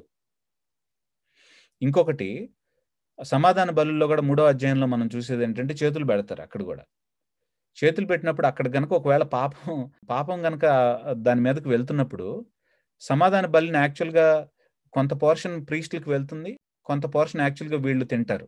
అక్కడ కూర్చొని ఎవరైతే అర్పించారో వాళ్ళు వాళ్ళ స్నేహితులు అందరితో కూర్చొని తింటారు. పాపం పెట్టినటువంటి దాన్ని ఎట్లా తింటారు వీళ్ళు? కుదరదు అది. So that's not what it is saying. అది అక్కడ ఏం చెప్తుందంటే చెయ్యి పెట్టడం అనేటువంటిది ఐడెంటిఫికేషన్. అక్కడ అది చాలా ఇంపార్టెంట్ పాయింట్ మనం అర్థం చేసుకోవాల్సింది. సో దహన బలిలో జరిగేటువంటిది ఏంటంటే పూర్తిగా దాన్ని ఒక యానిమల్ని సాక్రిఫైస్ చేసిన తర్వాత దాని బ్లడ్ని తీసుకొని ఏం చేస్తారంటే ఆ బయట దహన బలికి సంబంధించినటువంటి ఆల్టర్ ఏదైతే ఉందో ఆల్టర్ చుట్టూరా స్ప్లాష్ చేస్తారు. అంటే ఏంటంటే రక్తం కూడా బలిలో భాగమే అక్కడ. ఆ తర్వాత ఆ చర్మం తప్పితే మిగిలినటువంటి యానిమల్ మొత్తాన్ని కూడా కంప్లీట్గా ఏం చేస్తారంటే కాల్చివేస్తారు. ఎక్కడ కూడా ఇందులో దహన బలిలో ఏది కూడా ప్రీస్టులు కానీ తర్వాత ప్రజలు కానీ తినటానికి కాదు. వాళ్ళు ఏం చేస్తారంటే completely they have to burn without actually the hide తప్పితే మిగిలినటువంటి దాని మొత్తం లోపల ఉన్నటువంటి దాని మొత్తాన్ని కూడా కాల్చివేసేసేయాలి దాని మీద. ఇట్ టాక్స్ అబౌట్ దహన బలి యాక్చువల్గా కంప్లీట్ కాన్సక్రేషన్ గురించి చెప్తుంది. ఏంటంటే that's an aroma pleasing to God. Aroma అంటే ఏంటంటే దేవునికి ఇంపైనటువంటి సువాసన. అది ఎందుకు? పరిపూర్ణమైనటువంటి సమర్పణ అది. అందుకనే పౌలు గారు నూతన నిబంధన గ్రంథంలో ఒక మాట అంటారు. ఏంటంటే రోమిలకు రాసినటువంటి పత్రిక 12వ అధ్యాయంలో ఆయన మాట్లాడేటప్పుడు మన శరీరాలని సజీవ యాగంగా దేవునికి దహన బలిగా ఇద్దాము అని చెప్పేసి మాట్లాడతాడు. తెలుగులోను ఇంగ్లీష్లోను 2 తర్జుమాల్లోనూ మనకు సరిగ్గా రాదు అది.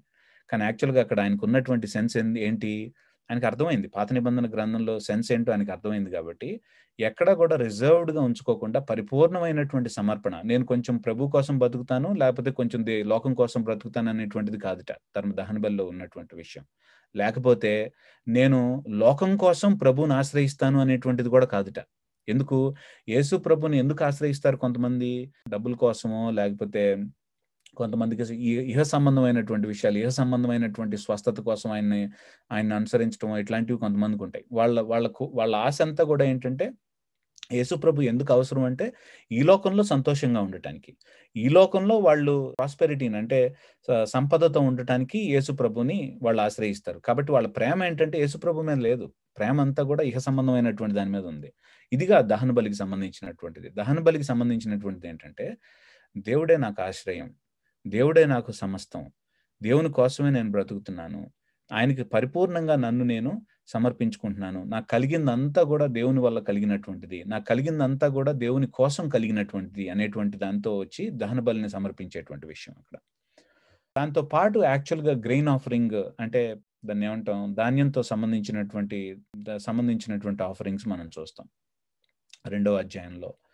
తర్వాత కానీ ఇంపార్టెంట్ 2 ఆఫరింగ్స్ గురించి ఇప్పుడు మాట్లాడడానికి ఇష్టపడుతున్నాను. ఏంటంటే 4వ అధ్యాయం 5వ అధ్యాయంలో, లేవీకాండం 4వ అధ్యాయం 5వ అధ్యాయంలో ఒక 2 ఇంట్రెస్టింగ్ బలుల గురించి రాయటం అనేటువంటిది జరిగింది. ఎవరైనా గెస్ చేయగలరా? లేకపోతే ఎవరైనా చూసి చెప్పగలరా వాటిని ఏమంటారు? పాప పరిహారార్థ బలి ఒకటి, 4వ అధ్యాయంలో పాప పరిహారార్థ బలి, ఇంకోటి అపరాధ పరిహారార్థ బలి, ఇంకోటి ఏంటి? అపరాధ పరిహారార్థ బలి. ఆ తెలుగులో నేను అదే మీ దగ్గర నుంచి నేర్చుకోవాలి ఏం మాట్లాడారు అనేది. ఇంగ్లీష్లో అయితే sin offering and guilt offering అని చేశారు. అపరాధ పరిహారార్థ బలి, పాప పరిహారార్థ బలి.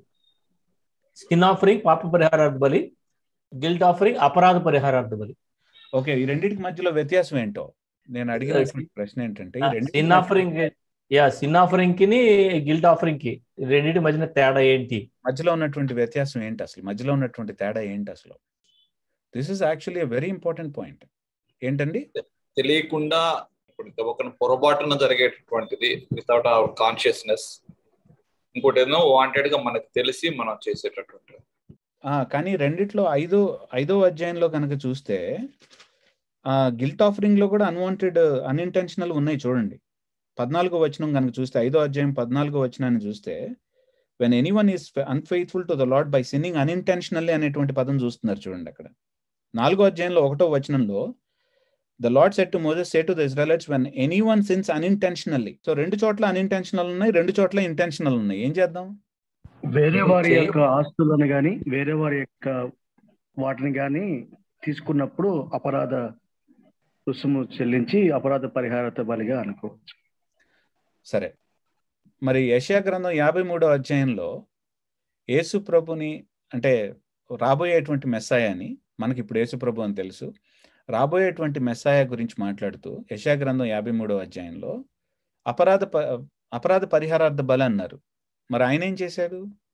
ఎవరి దగ్గర నుంచి అన్యాయంగా తీసుకున్నాడు ఆయన? ఓకే, సో మనం కొంచెం ఇక్కడ మాట్లాడదాం క్లియర్గా, చాలా జాగ్రత్తగా వినండి. అందుకనే ధర్మశాస్త్రాన్ని మనం పక్కన పెట్టేసాము అంటే యేసు ప్రభువులో ఉన్నటువంటి దాన్ని కూడా మనకు అర్థం కాదు. ఇది మనకు సంబంధించినది కాదులే, ఇది మొత్తం కొట్టేశారా అని చెప్పేస్తే అది చాలా సింపుల్. అంటే ఇది లేజీ మ్యాన్, సోమరిపోతు యొక్క పని అదంతా కూడా. We really need to understand. ఎందుకంటే హెబ్రీలకు రాసినటువంటి పత్రిక అంతా కూడా లెవిటికల్ సిస్టమ్ మీదే ఆధారం చేసుకొని రాసినటువంటిది. హెబ్రీలకు రాసినటువంటి పత్రిక జాగ్రత్తగా అర్థం అవడానికి ఇది అర్థమైతే ఇందులో ఉన్నటువంటి మాధుర్యం అంతా కూడా మనం చక్కగా జరుకోవచ్చు మనం. సో ఒకసారి వినండి, ఒకసారి జాగ్రత్తగా వినండి, ఓకేనా?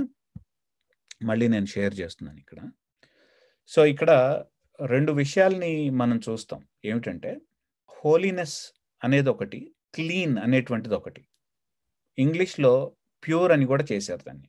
ఉదాహరణకి కొన్ని యానిమల్స్ని ఏమన్నారు, కొన్ని యానిమల్స్ని తినొచ్చు, కొన్ని యానిమల్స్ని తినకూడదు అన్నారు. తెలుగులో ఎలా తర్జుమా చేశారు చెప్పండి ఒకసారి? పవిత్రమైన జంతువులు, అపవిత్రమైన జంతువులు. మరి హోలీనెస్ని ఎట్లా చేశారు? పరిశుద్ధం అని చేశారు. Oh okay okay, that's good. యాక్చువల్గా they are trying to show some distinction between them. ఎంత చక్కగా బ్యూటిఫుల్గా థాట్ ప్రాసెస్ని ఇచ్చారు మన తెలుగు తర్జుమాదారులు. సో పరిశుద్ధతకి పవిత్రతనా మీరు చెప్పింది? పవిత్రమైనది పరిశుద్ధం. రెండిటికి మధ్యలో వ్యత్యాసం ఏంటంటే, ఇప్పుడు చూడండి, హోలీనెస్ని మనం అర్థం చేసుకోవడానికి కొన్ని కేటగిరీస్ని ఉపయోగిద్దాం, ఓకేనా? God is Holi. ఆయనతో కంపేర్ చేసుకుంటే మనందరం కూడా అన్హోలీ, అవునా? అయితే ఇజ్రాయెల్లో మోస్ట్ హోలీ పీపుల్ ఎవరు దేవుడు కాకుండా? యాజకుల్లో కూడా ప్రధాన యాజకుడు, తర్వాత యాజకులు, ఆ తర్వాత ఇంకా లేవీయులు, తర్వాత ఇంకా ఇజ్రాయేలీలు, ఫైనల్లీ కదా? సో హోలీనెస్ అనేటువంటిది ఏంటంటే, holiness is related to the proximity to God. దేవునికి దగ్గరగా వెళ్ళటంతో సంబంధమైనటువంటిది. ఫర్ ఎగ్జాంపుల్, హై ప్రీస్ట్ యాక్చువల్గా హోలీ ఆఫ్ హోలీస్లో once in a year Yom Kippurim లేకపోతే డే ఆఫ్ అటోన్మెంట్ రోజు వెళ్తాడు. కాబట్టి he is holy when compared to the other priests. So ప్రీస్ట్లు హోలీ ప్లేస్ దాకా వెళ్ళగలరు, ఆ ప్రాక్సిమిటీ, దేవునికి దగ్గరగా వెళ్ళటం, అక్కడ దాకా వెళ్ళగలరు. కాబట్టి ఏంటంటే they are holy when compared to the Israelites. ఇజ్రాయలీలతో కంపేర్ చేసినప్పుడు వాళ్ళు హోలీ. ఇజ్రాయలీలు యాక్చువల్గా అవుటర్ కోర్ట్ దగ్గర ఉంటారు వాళ్ళు. సో వాళ్ళు మిగిలినటువంటి జనాంగాలు, మిగిలినటువంటి దేశాలతో కంపేర్ చేసుకుంటే ఇజ్రాయలీలు దేవునికి దగ్గరగా ఉన్నటువంటి వాళ్ళు కాబట్టి they are holy when compared to the other nations. అర్థమవుతుందా మీకు? ఇప్పుడు ప్లేసెస్లో కూడా అతి పరిశుద్ధ స్థలం ఎందుకు, అది అతి పరిశుద్ధం ఎందుకు? అది దేవుడు అక్కడి నుంచి మాట్లాడతాడు. నేను ఇందాక ఇచ్చినటువంటి ఒక క్లూ ఏంటంటే, దేవుని యొక్క సన్నిధికి క్లోజ్ గా ఏదైతే ఉంటుందో అది అతి పరిశుద్ధం అనేటువంటి విషయాన్ని చెప్పుకుంటూ వచ్చాను. ఆ సన్నిధి నుంచి కొంచెం కొంచెం దూరం పెరుగుతున్న కొద్దీ పరిశుద్ధత అనేటువంటిది, గ్రెడేషన్ అనేటువంటిది తగ్గుతూ ఉంటుంది అనేటువంటి విషయం చెప్పాను నేను కదా. అందుకని అతి పరిశుద్ధ స్థలం, ఆ స్థలం ఎందుకు అతి పరిశుద్ధం ఎందుకు? అది because of the presence of God, because of the proximity to God. ఎందుకు అతి పరిశుద్ధ స్థలంతో కంపేర్ చేసుకుంటే పరిశుద్ధ స్థలం ఎందుకు పరిశుద్ధం, అది అతి పరిశుద్ధం ఎందుకు కాదంటే, because it is actually removed from the, అంటే రిమూవ్డ్ అంటే ఈ డిస్టెన్స్ ఉంది. అతి పరిశుద్ధ స్థలం దేవుని యొక్క సన్నిధికి యాక్చువల్గా ఇంకొంత డిస్టెన్స్ ఉంది, తర్వాత అవుటర్ కోడ్ ఇంకొంచెం డిస్టెన్స్ ఉంది. అర్థమవుతుందా మీకు? ఆ తర్వాత ఇజ్రాయెల్ యొక్క క్యాంప్ ఇంకొంచెం దూరం ఉంది. ఆ తర్వాత వెలుపల ఉన్నటువంటి వాళ్ళందరూ కూడా, ఇజ్రాయెల్ బయట ఉన్నటువంటి వాళ్ళందరూ కూడా వాళ్ళు ప్రొఫేన్ అన్నట్టుగా. ప్రొఫేన్ అంటే ఏంటంటే కామన్. సో పరిశుద్ధత అంటే సేక్రెడ్, ఒక పర్పస్ కోసం ఉన్నటువంటిది, ఒక ఉద్దేశం కోసం నియమించబడింది. కామన్ అంటే ఏంటంటే ఆ ఉద్దేశం కాకుండా యాక్చువల్గా కామన్గా ఉన్నటువంటిది. అందుకనే దేవుని యొక్క సన్నిధిలో ఉన్నటువంటి వెజల్స్ని, దేవుని యొక్క పాత్రల్ని కూడా, ఆ పాత్రలు దేవుని యొక్క సన్నిధి కోసమే ఉపయోగించబడ్డాయి. దాన్ని వేరే పర్పస్ కోసం ఉపయోగించకూడదు. మంచినీళ్ళు తాగటానికి ఉపయోగించకూడదు. వాటిని ఏదైతే ఉందో వాళ్ళు ప్రత్యేకించబడ్డాయి, ఒక ఉద్దేశం కోసం, దేవుని యొక్క సన్నిధి కోసం ప్రత్యేకించబడ్డాయి. కాబట్టి వాటి కోసమే చేయాలి. ఎప్పుడైతే దాన్ని కామన్ పర్పసెస్ కోసం ఉపయోగిస్తామో, చాలా జాగ్రత్తగా వినండి, ఎప్పుడైతే దాన్ని కామన్ పర్పసెస్ కోసం ఉపయోగిస్తామో అదేమవుతుందంటే డిసక్రేట్ అయిపోతుంది. ఏమవుతుంది? కాన్సక్రేటెడ్ థింగ్ కాస్త డెసక్రేట్ అయిపోతుంది. చాలా జాగ్రత్తగా వినండి. అందుకనే ఈ డయాగ్రామ్లో మనకు కనిపిస్తుంది ఏంటంటే, సో శాంక్టిఫై చేయబడింది ఏదైనా సరే, ప్రీస్టులు శాంక్టిఫై చేయబడ్డారు. శాంక్టిఫై చేయబడిన తర్వాత వాళ్ళు కాన్సక్రేషన్ అంటాం, శాంక్టిఫై చేయబడటం అనేటువంటిది, వాళ్ళు పరిశుద్ధులు అవుతారు, పరిశుద్ధీకరించబడతారు. కానీ ఎప్పుడైతే వాళ్ళు కామన్ పర్పసెస్ కోసం అయితే కామన్ పర్పస్ కోసం వెళ్ళిపోతారో, వాళ్ళు చేయబడినటువంటి పర్పస్ కాకుండా కామన్ పర్పస్ కోసం ఎప్పుడైతే అవుతారో వాళ్ళు డెసక్రేట్ అయిపోతారు. వాళ్ళు మళ్ళీ కాన్సక్రేట్ అవ్వాలంటే మళ్ళీ శాంక్టిఫై చేయాలి వాళ్ళని. ఇది ఒక పర్పస్. హోలీనెస్ అనేటువంటిది ఒక స్టేటస్ అనేటువంటిది. ఓకే, అయితే ప్యూరిటీ అనేటువంటిది టోటల్లీ ఇంకొక డిఫరెంట్ కాన్సెప్ట్. ప్యూరిటీ ఏంటంటే ఇక్కడ ప్రెజెన్స్ మాత్రమే కాదు, ఏంటంటే ఇది క్రియేషన్కి సంబంధించినటువంటి విషయం. దేవుడు ఏదైతే సృష్టించాడో ఆ సృష్టిలో జరిగినటువంటి అక్రమం ఏదైతే ఉందో, ఆ అక్రమానికి గనక దగ్గరగా ఉంటే మనం ఇంప్యూర్ అయిపోతాం. ఆ అక్రమం నుంచి యాక్చువల్గా దూరంగా వచ్చినప్పుడు మనం ప్యూర్ అవుతాం. దీన్ని నేను కొంచెం క్లారిఫై చేసి చెప్తాను, తర్వాత కొంచెం క్లారిఫై చేసి చెప్తాను. మీరు కొంచెం జాగ్రత్తగా వినండి నేను చెప్పేదాన్ని. ఈ sin offering and guilt offering అంటే ఏంటంటే, ఇప్పుడు ఎవరైనా సరే డెసక్రేట్ అయిపోయారనుకోండి, ఆ డెసక్రేట్ అయిపోయినటువంటి వాళ్ళని మరల తిరిగి కాన్సక్రేట్ చేయడానికి, వాళ్ళ హోలీనెస్ అనేటువంటి స్టేటస్లోకి రీఇన్స్టేట్ చేయాలి అంటే గిల్ట్ ఆఫరింగ్ అవసరం. 5వ అధ్యాయంలో మనకు కనిపించేటువంటి గిల్ట్ ఆఫరింగ్ అవసరం. చాలా జాగ్రత్తగా వినండి. ఎవరైనా సరే పరిశుద్ధమైనటువంటి వాటిని ఇంప్యూర్ గనక చేశారంటే, ఆ ఇంప్యూర్ అయినటువంటి వాళ్ళు మరలా ప్యూరిఫై అవ్వాలి అంటే సిన్ ఆఫరింగ్ అవసరం. దాన్ని తెలుగులో పాప పరిహార బలి అన్నారు కదా. దాన్ని ఇంప్యూర్ అయినటువంటి వాళ్ళని ప్యూరిఫై చేయడానికి సిన్ ఆఫరింగ్ అవసరం. అంటే కుడివైపు ఉన్నటువంటిది ఏదైతే ఉందో అది, దానికి సిన్ ఆఫరింగ్ అవసరం. 4వ అధ్యాయంలో కనిపించేది.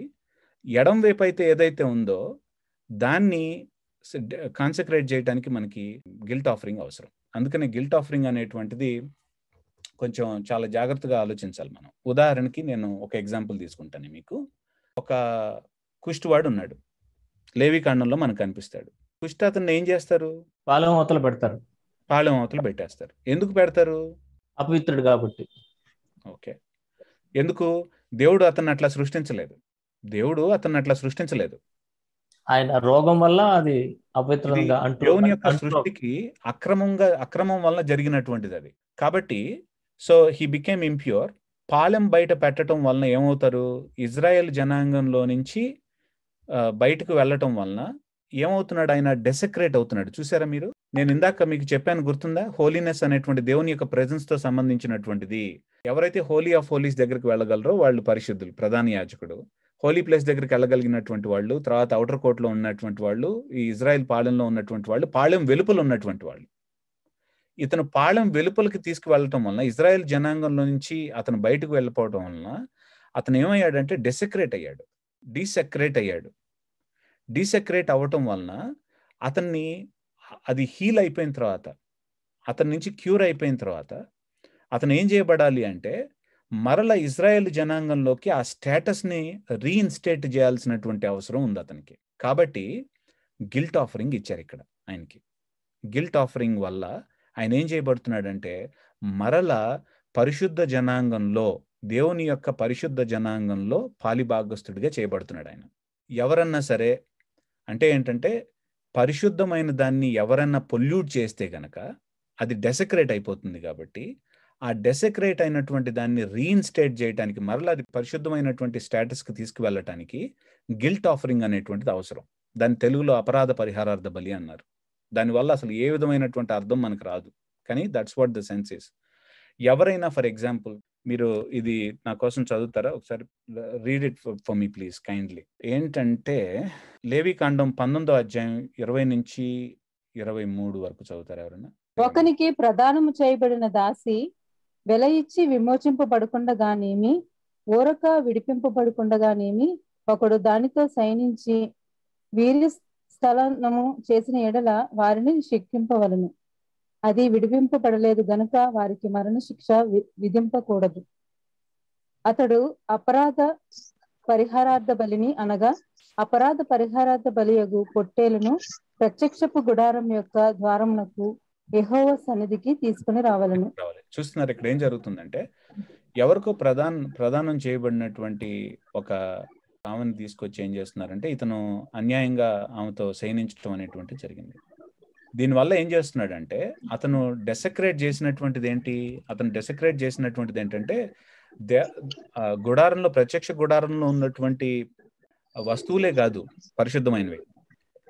ప్రత్యక్ష గుడారంలో ఉన్నటువంటి ప్రధాన యాజకులే కాదు పరిశుద్ధమైనటువంటి వాళ్ళు. ఇజ్రాయెల్లో ఉన్నటువంటి ప్రతి ఒక్కళ్ళు కూడా పరిశుద్ధమైనటువంటి వాళ్ళే. వినిపిస్తుందా నేను చెప్పేది మీకు? ఇజ్రాయెల్లో ఉన్నటువంటి ప్రతి ఒక్కళ్ళు కూడా పరిశుద్ధులే. అందుకనే రాజులు, యాజక సమూహం, హోలీ నేషన్ అనేటువంటి పరిశుద్ధ జనాంగం అనేటువంటి విషయం మనం చూస్తాం. అక్కడ ప్రతి ఒక్కరు కూడా పరిశుద్ధులే కాబట్టి, దేవునికి సంబంధించినటువంటి వాళ్ళు కాబట్టి, దేవుని యొక్క ప్రాక్సిమిటీ ప్రెజెన్స్ కి దగ్గరగా ఉన్నటువంటి వాళ్ళు కాబట్టి, ఒక ఇజ్రాయేలీకి వ్యతిరేకంగా తప్పు చేయటం అనేటువంటిది కూడా డెసక్రేషన్ ఆఫ్ ద గాడ్ శాంక్టా అని అర్థం. అంటే దేవుని యొక్క పరిశుద్ధతని డెసక్రేట్ చేయటం అని అర్థం. ఒక ఇజ్రాయేలీడికి అన్యాయం చేసినప్పుడు, పరిశుద్ధుడైనటువంటి ఒక ఇజ్రాయేలీడు కాబట్టి అతనికి అన్యాయం చేసినటువంటిది దేవుని యొక్క పరిశుద్ధతని డెసక్రేట్ చేస్తాం కాబట్టి ఏం చేయాలట? గిల్ట్ ఆఫరింగ్ ని తీసుకురావాలట. మరలా అతన్ని ఆ స్టేటస్ కి తీసుకువెళ్ళాలంటే ఏమవుతుందంటే అపరాధ పరిహారార్థమైనటువంటి బలిని తీసుకురావాలట. So sin offering on the other hand is to make somebody from impure to pure. ఉదాహరణకి యేసు ప్రభు పుట్టినప్పుడు, మేరీ కన్నప్పుడు ఆమె ఏం చేసింది? ఆమె ఏ ఆఫరింగ్ ఇచ్చింది? తీసుకువెళ్ళి నూతన నిబంధన గ్రంథంలో ఇచ్చిందా లేదా? ఆమె సిన్ ఆఫరింగ్ గా ఇచ్చింది. ఆమె సిన్ ఆఫరింగ్ గా ఇచ్చింది. ఎందుకంటే ఇప్పుడు ఓల్డ్ టెస్టిమెంట్ లో ఏంటంటే బర్త్ అనేటువంటిది చాలా పవిత్రమైంది బర్త్ అనేటువంటిది. కానీ మనం మానవాళ్ళంతా కూడా మనం పాపిష్టులం అయిపోయాం కాబట్టి ఆ బర్త్ అనేటువంటి మ్యాటరే యాక్చువల్గా it reminds us of what happen to humanity. అంటే మీరు ఫలించి అభివృద్ధి చేయండి అనేటువంటి విషయం జరుగుతుంది, కానీ మనం యాక్చువల్గా దేవుని యొక్క సన్నిధిలో దేవునితో అన్యోన్యమైనటువంటి సంబంధం కలిగి చేసినటువంటి వాళ్ళం కాదు. అభివృద్ధి అయితే చెందుతున్నాం కానీ ఫలింపు అనేటువంటిది లేదు మనకి.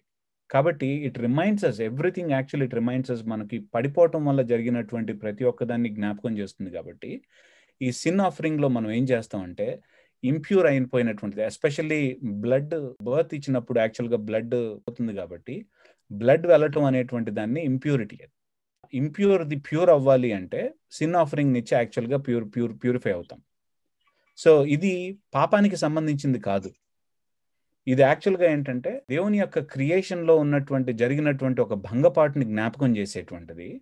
రెండవది ఏంటంటే రక్తం అమూల్యమైనటువంటి జీవం కాబట్టి మనం ఆ జీవాన్ని కంపు చేసాం కాబట్టి, పొల్యూట్ చేసాం కాబట్టి, అపవిత్రపరిచాం కాబట్టి everything that involves blood makes us actually impure or pure. దాని నుంచి బయటపడాలంటే, దాని నుంచి మరలా మనం ప్యూరిఫై చేయబడాలంటే సిన్ ఆఫరింగ్ అనేటువంటిది మనకు అవసరం. That's basically what both these offerings actually are trying to deal with. ఇప్పుడు మరి యేసు ప్రభు యెషయా గ్రంథం 53వ అధ్యాయంలో అపరాధ పరిహారార్థ బలిని ఎందుకు ఇచ్చారు? నేను చెప్పిన దాని ప్రకారం మీరు ఆలోచించి చెప్పండి. యెషయా గ్రంథం 53వ అధ్యాయంలో జరుగుతున్నటువంటి పరిస్థితి ఏంటో చెప్పండి ఒకసారి. ఇజ్రాయేలీలు ఏమయ్యారు అక్కడ? యెషయా గ్రంథం 53వ అధ్యాయంలో ఇజ్రాయేలీలు ఏమయ్యారు? డెసక్రేట్ అయ్యారన్నా. ఎందుకు అయ్యారు డెసక్రేట్? వాళ్ళ నేషన్ నుంచి బయటకు వెళ్ళిపోయారు కాబట్టి. ఎక్కడి నుంచి? చెరలోకి తీసుకువెళ్ళబడ్డారు. అంటే ఏంటి? దేవుని యొక్క సన్నిధికి దూరంగా తీసుకెళ్ళబడ్డారా లేదా? దేవుని యొక్క టెంపుల్ కి దూరంగా తీసుకెళ్ళబడ్డారా లేదా? So they became polluted. ఎట్లాగైతే కుష్టువాడు పాళెం బయట ఉన్నటువంటి వాడు ఎట్లాగైతే అపవిత్రపరచబడ్డాడో, అపరిశుద్ధం చేయబడ్డాడో, తన స్టేటస్ని, హోలీ స్టేటస్ని కోల్పోయాడో, చెరలోకి వెళ్ళినటువంటి ఇజ్రాయేలీలు కూడా కుష్టివాళ్ళు లాంటి వాళ్ళే. వాళ్ళు కూడా ఏం చేశారంటే వాళ్ళ యొక్క పరిశుద్ధత అనేటువంటి స్టేటస్ని కోల్పోయారు. అందుకనే వాళ్ళు మరల దేవుని యొక్క జనాంగంగా స్టేటస్ని రీఇన్స్టేట్ చేయబడాలంటే ఎందుకు చేయబడాలి? దేవుడే తన నిబంధనని అబ్రహాంకి వాగ్దానం ఇచ్చాడు కాబట్టి, నేను బిగినింగ్లో చెప్పాను, దేవుడే అబ్రహాంకి వాగ్దానం ఇచ్చాడు కాబట్టి ఇజ్రాయేలీలతో సంబంధాన్ని నిలపటం అనేటువంటిది ఆయన తల మీద పెట్టుకున్నాడు కాబట్టి ఆయన ఏం చేస్తున్నాడంటే ఆయనే బలిగా అర్పించుకొని, అపరాధ పరిహారార్థ బలిగా అర్పించుకొని ఆయన ఏం చేస్తున్నాడంటే ఆ స్టేటస్లోకి రీఇన్స్టేట్ చేస్తున్నాడు ఇజ్రాయెల్ని. అందుకని అక్కడ అషామ్ అన్న ఇజ్రాయెల్ కోల్పోయినటువంటి ఆ స్టేటస్ని రీఇన్స్టేట్ చేశాడు. ఆయన ద్వారా మన అందరికీ ఏం చేస్తున్నాడంటే నూతన నిబంధన గ్రంథంలో, అందుకనే పౌలు గారు అంటారు, ఒకప్పుడు మనం దేవుని జనాంగంలో పాలిభాగస్థులం కాదు, మనందరం అన్యులమేనా, ఇజ్రాయెల్ కానటువంటి వాళ్ళం మనందరం కూడా, మనందరం పాళెం బయట ఉన్నటువంటి వాళ్ళం, మనందరం న్యాచురల్ కుష్ఠోళం. కానీ యేసు ప్రభుల దేవుడు ఏం చేశాడంటే మనకి ఆ స్టేటస్లోకి తీసుకొచ్చాడు దేవుడు. God has actually brought us in. God has reinstated hour status to us. అందుకనే ఆయన్ని అపరాధ పరిహారార్థ బలి అనేటువంటి విషయాన్ని, అషామ్ అనేటువంటి పదాన్ని ఉపయోగించారు అక్కడ. సో రెండిటికి చాలా వ్యత్యాసం ఉంది. ఈ రెండిట్లో ఏంటంటే దేవుడు ఏదైతే తన కోసం ప్రత్యేకపరుచుకున్నాడో ఆ ప్రత్యేకపరిచినటువంటి దాన్ని దేవుని యొక్క ఉద్దేశం కాకుండా, పరిశుద్ధమైనటువంటి ఉద్దేశం కాకుండా మామూలు ఉద్దేశాలకు ఉపయోగిస్తే గనక అది అపవిత్రపరచబడుతుంది. ఇది మరల పవిత్రపరచబడాలి అంటే, ఆ పవిత్రత అనేటువంటి స్టేటస్లోకి వెళ్ళాలి అంటే అపరాధ పరిహారార్థ బలి, గిల్ట్ ఆఫరింగ్ అనేటువంటిది అవసరం. ఇక్కడ వస్తువులు మాత్రమే కాదు, మనం పరిశుద్ధులం కాబట్టి, దేవుడు మనల్ని శాంక్టా, ఆయన యొక్క పరిశుద్ధులుగా ఎంచుతున్నాడు కాబట్టి, పరిశుద్ధ సొత్తుగా ఉంచుతున్నాడు కాబట్టి, మనం ఒకళ్ళకొకళ్ళు తప్పు చేసుకున్నప్పుడు, మనం స్లాండర్ చేసుకున్నప్పుడు, గాసిప్ చేసినప్పుడు, ఒకళ్ళకు వ్యతిరేకంగా ఒకళ్ళని గాసిప్ చేసినా, స్లాండర్ చేసినా సరే, ఒకళ్ళనొకళ్ళు వ్యర్థుడు అని పిలిచినా సరే, ఒకళ్ళు మనం నాశనం చేసుకోవడానికి ఒకళ్ళ పట్ల ఒకళ్ళు పగగలిగినా సరే, దేవుని జనాంగంలో మనం ఏం చేస్తున్నాం, దేవుని యొక్క శాంక్టాన్ని పొల్యూట్ చేసి పారేస్తున్నాం అంట. మనం దేవుని యొక్క పరిశుద్ధతని డిసక్రేట్ చేసేస్తున్నాడు. And this is not so, this should not be the case. దీన్ని బేస్ చేసుకొని నూతన నిబంధన గ్రంథంలో పౌలు గారు ఎందుకు చెప్తారు, ప్రేమించండి ఒకళ్ళకొకళ్ళు, ఒకళ్ళకొకళ్ళ పాపాన్ని కప్పిపుచ్చండి. మీరు కప్పిపుచ్చడం అంటే దాచిపెట్టడం కాదు, అట్లా కాదు. సో ఒకళ్ళనొకళ్ళు ఎక్స్పోజ్ చేసుకోవటం కాదు, ఒకళ్ళనొకళ్ళు ప్రేమించుకోవటం, ఒకళ్ళనొకళ్ళు స్లాండర్ చేసుకోకుండా ఉండటం, ఒకళ్ళ పట్ల ఒకళ్ళు తప్పుడు ప్రచారాలు చేసుకోకుండా ఉండటం. ఇవన్నీ ఎందుకు? Because we are the sancta of God, because we are the పరిశుద్ధ సొత్తు మనం దేవునికి. ఎప్పుడైతే మనం చేస్తామో we are desecrating something. Common purpose కోసం మనల్ని ఉపయోగించుకుంటున్నాం, వాళ్ళని చేస్తున్నాం. యేసు ప్రభు ద్వారా దేవుడు రీఇన్స్టేట్ చేస్తూ ఉంటాడు. I have so much actually that I wanted to cover. There is so much that I really wanted to cover, because మనం సాక్రిఫిషియల్ సిస్టంలో వి బేర్లీ స్క్రాచ్ ది సర్ఫేస్. కానీ బట్ ఐ థింక్ ఈ సెషన్స్లో నేను ప్రతి ఒక్క ఇష్యూని, ప్రతి ఒక్క లాని మీకు ఇంటర్ప్రిట్ చేసి పెట్టాలి అనేటువంటిది నా ఉద్దేశం కాదు. మీకు బ్రాడ్ కేటగిరీస్ని మీ మనసులోకి ఎక్కించి, బ్రాడ్ కేటగిరీస్ని మీకు అర్థమయ్యేటట్టుగా చేసి, ఈ వెలుగులో మీరు ప్రతి ఒక్క ధర్మ విధిని మీ అంతటి మీరే చదువుకొని ఇంటర్ప్రిట్ చేసుకోగలరు అనేటువంటి విషయంతో, అనేటువంటి ప్రయత్నాన్ని నేను చేయడానికి నేను ట్రై చేశాను. Now I want to take actually, if you have any questions so far. Qurban, yeah. Actually, Qurban exactly నాకు అర్థం కాలేదు. Very good, yeah, thank you for asking that. ఇప్పుడు ఖుర్బాన్ అనేటువంటి పదం కెరెవ్ అనేటువంటి పదం నుంచి వచ్చిందని చెప్పాను నేను. కెరెవ్ అంటే ఏంటంటే దగ్గరగా ఉండటం. ఇప్పుడు దేవుడు సైనాయి పర్వతం మీద నుంచి ప్రత్యక్ష గుడారంలోకి వచ్చి ఉన్నాడు. ఈ ప్రత్యక్ష గుడారం చుట్టూరా ఇజ్రాయేలీలు ఏం చేయాలంటే వాళ్ళ టెంట్లు కట్టుకొని ఉండాలి ద విల్డర్నెస్లో, అంటే వాళ్ళు అరణ్యంలో ఉన్నప్పుడు. కానీ దేవుడు అతి పరిశుద్ధుడు కాబట్టి, ఆయన చుట్టుపక్కల ఉన్నటువంటి ఇజ్రాయేలీలందరూ కూడా అతి అపరిశుద్ధులు కాబట్టి, దేవునితో పాటు ఉండటం, దేవునితో పాటు సహవాసం చేయటం అనేటువంటిది ఇంపాసిబుల్. అందుకనే ఈ అతి అపరిశుద్ధుల్ని, అతి పరిశుద్ధుని దగ్గరికి ఈ ఇద్దరి మధ్యలో సాంగత్యం జరగాలి అంటే, ఈ ఇద్దరి మధ్యలో సహవాసం జరగాలి అంటే దగ్గరకు తీసుకొచ్చేది ఏదో కావాలి. ఆ దగ్గరకు తీసుకొచ్చేదే ఖుర్బాన్. అందుకనే వాటిని ఆఫరింగ్స్ అంటాం. ఏంటంటే ఈ ఆఫరింగ్స్ ఏం చేస్తాయంటే వీళ్ళ పాపం ఏదైతే ఉందో దాన్ని తుడిచిపెట్టేసి దేవునికి వీళ్ళని ఏం చేస్తుందంటే దేవునికి సంబంధించినటువంటి జనాంగంగా దేవునికి దగ్గరికి తీసుకొస్తూ ఉంటుంది అనమాట. అంటే ఏంటంటే ఇట్ వైప్స్ దెమ్, అటోన్మెంట్ అనేటువంటి విషయం, కపార్ అనేటువంటిది ఏంటంటే it cleanses their sins, it wipes out their sins, so that God will actually look at them not as sinners but look at them as people who can have fellowship with them. ఆయనతో సహవాసం కలిగి ఉండేటువంటి వాళ్ళుగా దేవుడు చూస్తాడు వాళ్ళని. That's the idea of things. అయితే కొత్త నిబంధనలో యేసు ప్రభు మాట్లాడుతూ, పరిశీలతో మాట్లాడుతూ, మీలో ఎవడైనా సరే తల్లిదండ్రులతో నాకు నా నుండి నీకు కావాల్సింది ఏదో అది కొర్బాను కింద దేవార్పితము అని చెప్పడం అనేది తప్పు అన్నట్టు మాట్లాడతాడు. అక్కడ దేవార్పితము అనే పదాన్ని ఉపయోగిస్తాడు, అక్కడ అర్థం వేరుగా ఉంటుంది కదా. Yeah, so the word corban actually New Testament దగ్గరికి వచ్చేటప్పటికి అక్కడ ఉపయోగించినటువంటి పదం రబ్బీనిక్ లిటరేచర్లోంచి ఉపయోగించినటువంటి పదం. ఓకే, చాలా పదాలు ఓల్డ్ టెస్టిమెంట్ నుంచి న్యూ టెస్టిమెంట్ టైంకి వచ్చేటప్పటికి చేంజ్ అయిపోయినాయి. ఉదాహరణకి హోసానా అనేటువంటి పదం హోషియాను అనేటువంటి పదం నుంచి వచ్చింది. అది హోసానా అనేటువంటిది దేవా మమ్మల్ని రక్షించు అని అడిగేటువంటి మాట అది.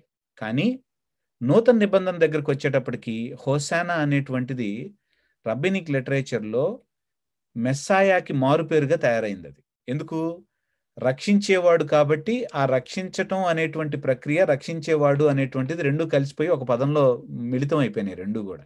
అట్లానే కోర్బాన్ అనేటువంటిది రబ్బినిక్ లిటరేచర్లో it has taken a completely different meaning. అది యేసుప్రభుకి నచ్చలేదు ఆ సంగతి. ఎందుకంటే మీరు మనుషుల ఆచారాలను పెట్టుకుని ఏం చేశారంటే, దేవుడు ఏం చెప్పాడు?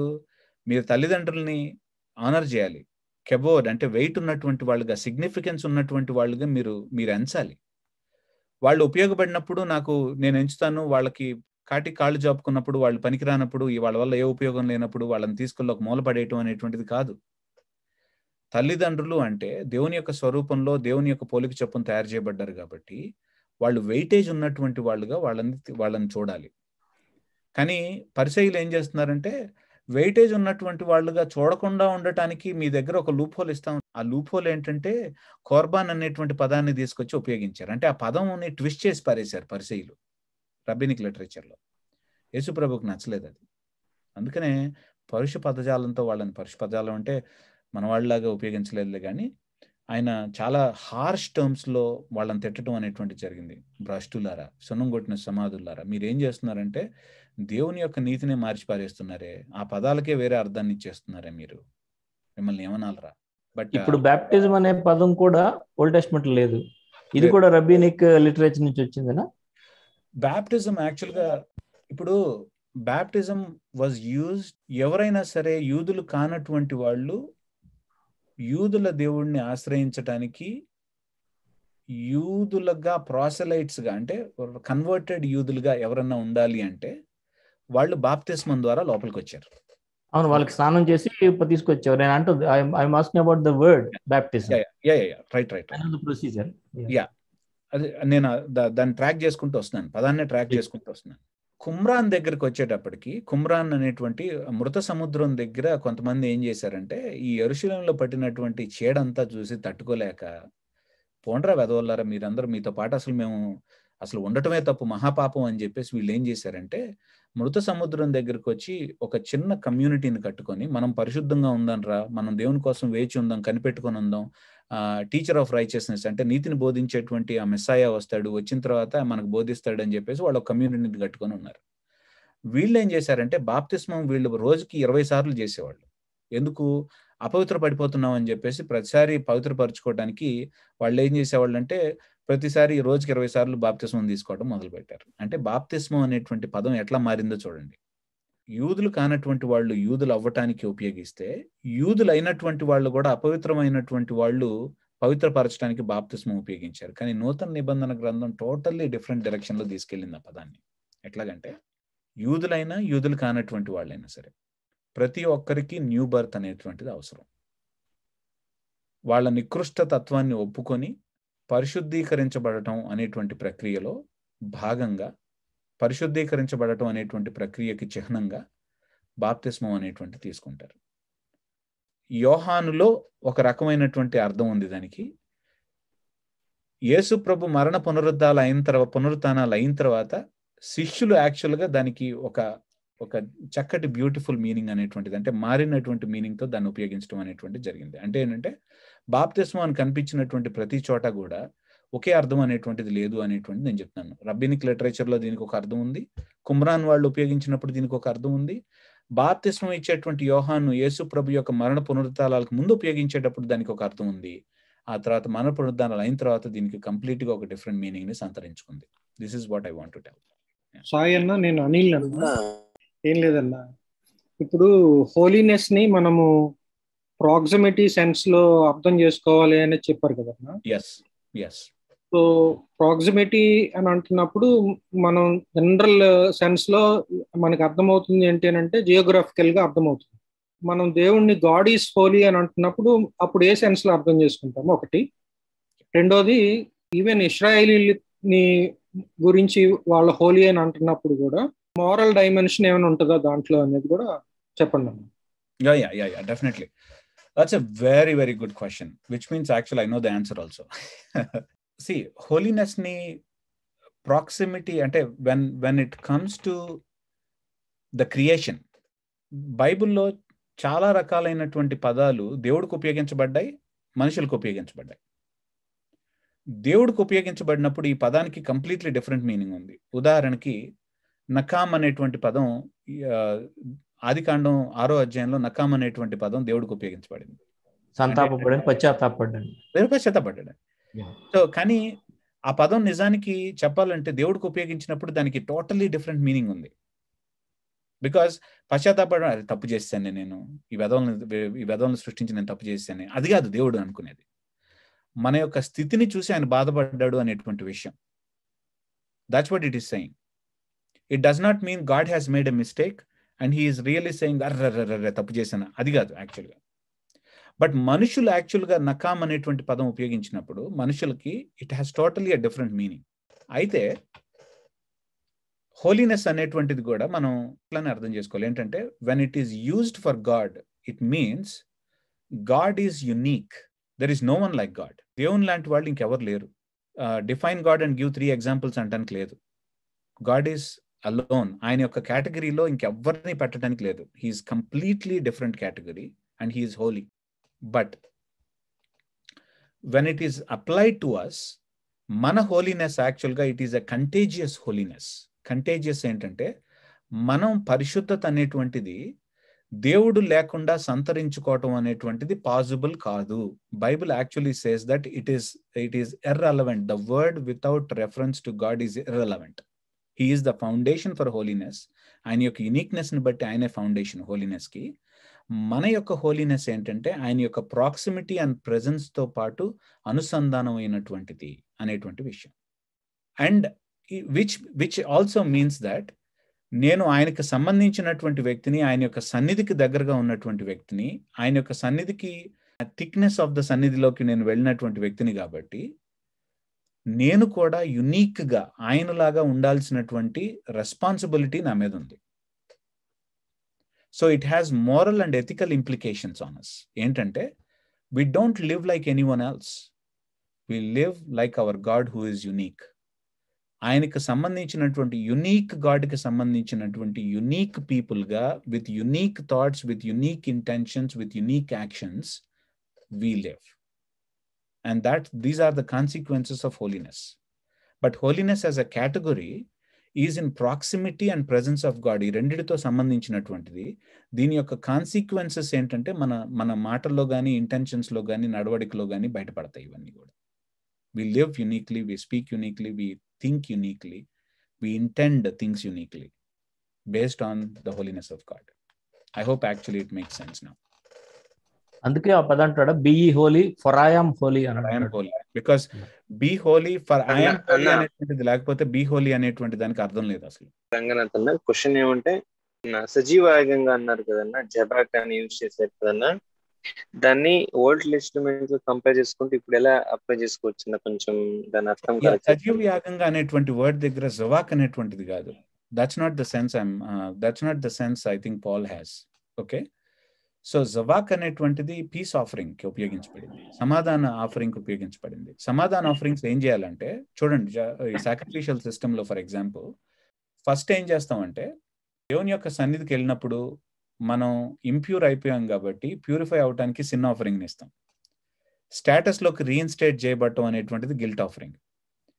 సో గిల్ట్ ఆఫరింగ్ అయిన తర్వాత మనం ఏమవుతామంటే దేవునికి కంప్లీట్గా మనల్ని మనం కాన్సన్ట్రేట్ చేసుకుంటాం. అది బర్ంట్ ఆఫరింగ్, ఓలా అంటాం. ఓలా అంటే ఏంటంటే కంప్లీట్గా, ఓలా క్యాబ్ కాదు అది, దేవునికి కంప్లీట్గా ఇంపైనటువంటి సువాసన, ఇది ఎవరికి వెళ్ళదు.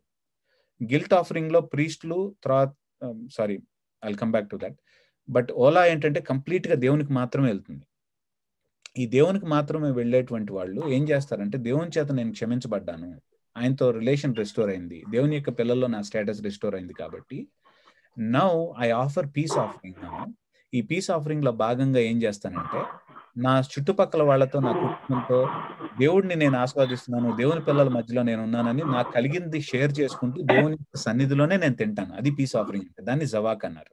అందుకనే దాన్ని ఫెలోషిప్ ఆఫరింగ్ లేకపోతే పీస్ ఆఫరింగ్ అనేటువంటి మాట, సమాధాన బలి లేకపోతే సహవాస బలి అనేటువంటి నా ఓన్ ట్రాన్స్లేషన్ ఇది. సహవాస బలి అనేటువంటి దాన్ని కూడా ఉపయోగించవచ్చు దానికి. Okay, so that's the walk. But Paul చెప్పినటువంటిది ఏంటంటే, I think what he has in mind when he said in Romans 12 was ola, means it's burnt offering. అంటే ఏంటంటే, don't live for the world. Romans chapter 12 1 and 2 లో you live completely for God. You give yourself as a pleasing aroma to God. Don't live for the world. Me thought ఎట్లా జరుగుతుంది ఇదంతా కూడా? మీ మనసులో నూతన పరచడం ద్వారా, మీరు ట్రాన్స్ఫార్మ్ అవటం ద్వారా ఇది జరుగుతుంది. That you live completely to God. As దహన బలిలాగా మీరు జీవించగలుగుతారు, సజీవ యాగంగా దహన బలిలాగా జీవించగలుగుతారు మీరు. That's the idea of it actually. I hope did I make sense brother? Yes sir, I understand. Thank you. Very good. So దహన బలిని, just for giving the terms, దహన బలిని, burnt offering ని ఓలా అంటారు. Okay, and then sin offering ని మన తెలుగులో పాప పరిహారార్థ బలి అని చేసిన చోట దాన్ని, I think actually the word was katat, not Hebrew word katat. ఆ తర్వాత అపరాధ పరిహారార్థ బలి, గిల్ట్ ఆఫరింగ్ అని చేసిన చోట the Hebrew word was asham. యేసు ప్రభుకి అందుకనే యెషయా గ్రంథం 53లో అషాం కనిపిస్తుంది మనకి. సో అషాం, నేను దానికి ఇచ్చినటువంటి పేరు ఏంటంటే, మిగిలినటువంటి స్కాలర్స్ మీద బేస్ చేసుకొని నేను ఇచ్చినటువంటి పేరు ఏంటంటే, కాంపెన్సటరీ రెస్టోరేటివ్ ఆఫరింగ్ అనేటువంటి పదాన్ని ఉపయోగించాను నేను. సో ఇది నా పదం, ఇంకా స్కాలర్స్ యాక్సెప్ట్ చేయలేదు. I presented my paper only in one place. I think there are 2 or 3 scholars in that place. One Old Testament scholar, he had no problem with that and he even appreciated me for using that. And I hope if I write a paper, actually I can solidify this term for that. And దానికి తెలుగులో ఇంగ్లీష్లో రాసాం, అంటే ప్రతి చోట ఇంగ్లీష్లో guilt offering అని చేసిన చోట compensatory reparation offering, that's the word actually I have used. Yeah, Anil question కి కంటిన్యూషన్ నెక్స్ట్. యా బ్రదర్ చెప్పండి, మీరు కంటిన్యూషన్ ఏంటి మీకు? అదేనమ్మా, అంటే గాడ్ ఈస్ కంప్లీట్లీ అదర్ అనే సెన్స్ లో మనము ఆంటలాజికల్ ట్రాన్సెండెన్స్ గురించి మాట్లాడుతున్నాం. yes, ఆంటలాజికల్ గా హీస్ డిఫరెంట్ ఫ్రమ్ అస్ అనేది. yes.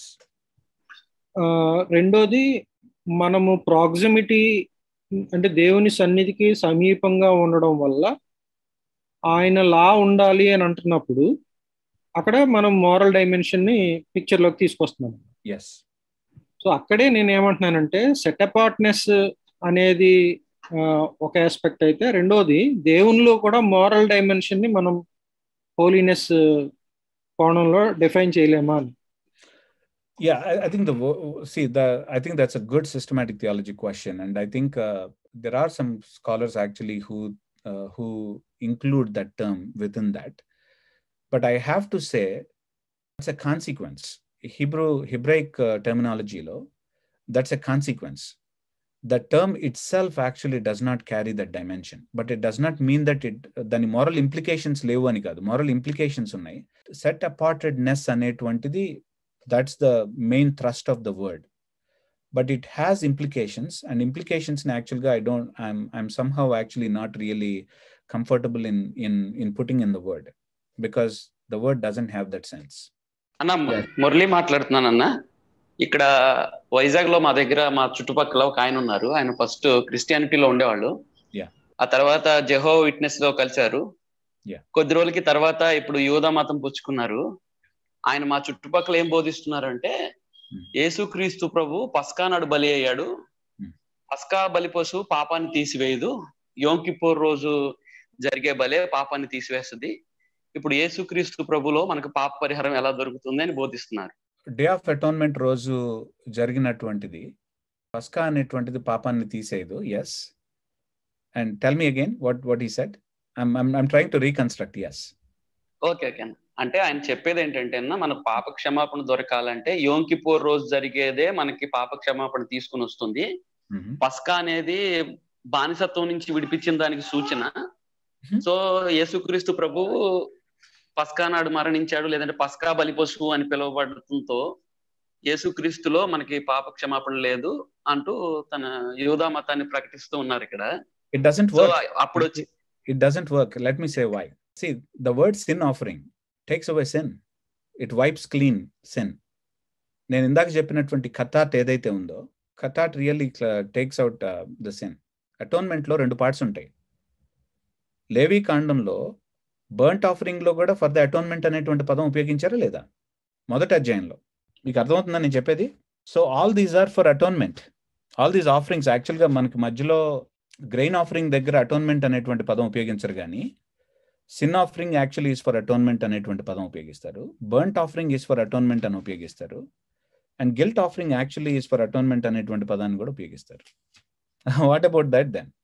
If Jesus actually is our sin offering, హెబ్రీల్కి రాసినటువంటి పత్రికలో చాలా స్పష్టంగా చెప్తాడు ఏంటంటే, సిన్ ఆఫరింగ్ అంటే కథాట్ ఏదైతే ఉందో, కథాట్ ఎందుకంటే యాక్చువల్గా మనకు టైం లేక యాక్చువల్గా ఐ డెంట్ గో, కానీ ఇంకా we could have gone actually more deeper in to it. ఏంటంటే టాబర్నాకల్ని క్లీన్ చేయడానికి, టాబర్నాకల్లో హై ప్రీస్ట్ ఎవరైతే ఉంటారో, ఈ హై ప్రీస్ట్ ఏం చేస్తాడంటే తను హోలీ ప్లేస్ దాకా సంవత్సరం అంతా వెళ్తూ ఉంటాడు కదా. అందుకని ఏం చేస్తారంటే ఈ హోలీ ప్లేస్ దాకా వెళ్తుంటాడు కాబట్టి పాపం సిన్ ఆఫరింగ్ ఇచ్చినటువంటి ప్రతిసారి ఏం చేస్తాడంటే, అంటే కథాత్ ఇచ్చినటువంటి ప్రతిసారి ఏం చేస్తాడంటే బ్లడ్ని తీసుకొని 7 సార్లు యాక్చువల్గా లోపల హోలీ ప్లేస్లో చల్లటం అనేటువంటి జరుగుతుంది. ఎందుకు? టు వైప్ ఈవెన్ అక్కడ జరిగినటువంటి ఇంప్యూరిటీని కూడా క్లీన్ చేయటానికి. That's what happens there. And this is actually an everyday thing. అంతేకాదు, this high priest actually bears the culpability of the sins of the whole nation. Yom Kippur దాకా కూడా high priest ఏం చేస్తాడంటే since of the entire nation ని తను కల్పబిలిటీని bear చేస్తూ ఉంటాడు. యోమ్ కిప్పూరిం రోజు ఏం జరుగుతుందంటే that sin actually is put on the scapegoat. And హెబ్రీల్కి రాసినటువంటి పత్రికలో ఎస్పెషల్లీ 9th చాప్టర్లో ఏమంటాడంటే, ఈ హై ప్రీస్ట్ మనకున్నటువంటి హై ప్రీస్ట్ ఆయన ఏం చేస్తున్నాడంటే, ఆయన ఒక సిన్ ఆఫరింగ్తో ఆయన ఏం చేస్తున్నాడంటే, he is actually Yom Kippur అంటే basically the word means day of atonement. దాన్ని యోమ్ కిప్పూర్ అంటారు.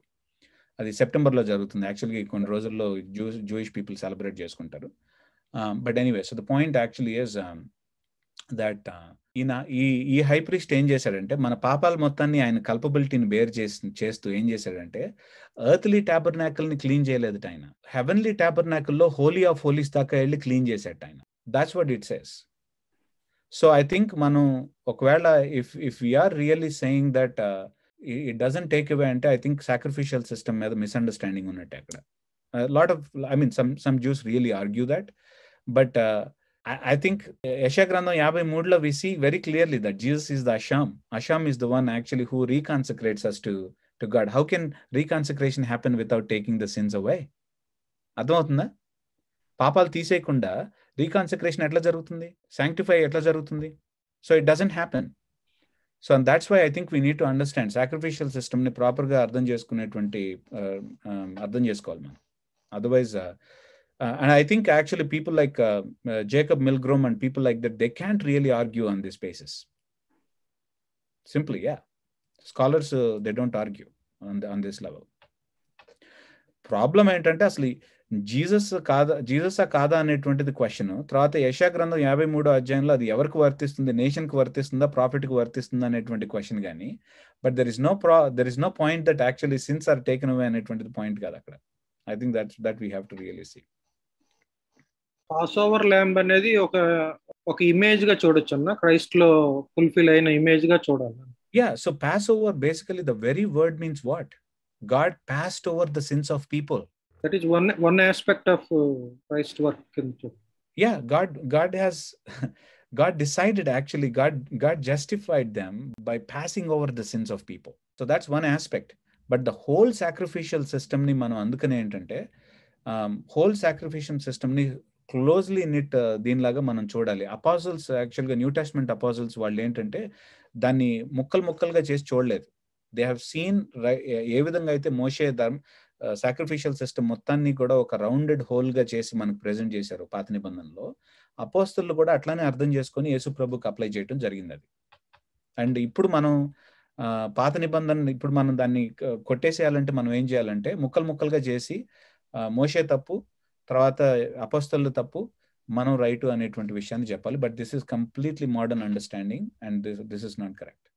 Thank you once again. అంటే మీరు ఈ సెషన్స్ లో మీరు విన్నప్పుడు మీరు చూసే ఉంటారు ఏంటంటే మనం ఏ లెవెల్లో ఎంగేజ్ చేస్తున్నాం అనేటువంటి విషయాన్ని మీరు చూసే ఉంటారు. MLUS లో మనకి క్యాప్షన్ ఏంటంటే an excellence. So it's a forum for excellence in biblical and theological studies. That's important. ఎందుకంటే అరకొరగా మనం చదువుకోవటం కాదు, మనం వాక్యం డీపర్గా చదవటం, వాక్యంలో ఉన్నటువంటి ఎవిడెన్స్ ఎటువైపు తీసుకెళ్తుందో అక్కడికి వెళ్ళటం అనేటువంటిది మెయిన్ పాయింట్. సో అందులో ఎక్సలెన్స్ని అంటే దేవుడు మనకి ఇచ్చినటువంటి కెపాసిటీస్ అన్నిటినీ కూడా వడ్డీ మనం నేర్చుకోవటం అనేటువంటిది MLUS కాన్ఫరెన్సెస్ వెనకాల ఉన్నటువంటి ఉద్దేశం. అందులో భాగంగా ఏం చేసామంటే ఇదంతా జరగాలంటే దేవుని యొక్క పిల్లలు సన్నద్ధులై దేవుని రాజ్యానికి, దేవుని యొక్క సంఘానికి ఉపయోగపడుతూ క్షేమాభివృద్ధి కలుగు చేస్తూ దేవునికి గణపరచాలి, ఎట్లా వైభవాన్ని చెల్లించాలంటే ఎలా చెల్లించగలరు అనేటువంటిది we have divided actually this into 4 different streams గా డివైడ్ చేశాం.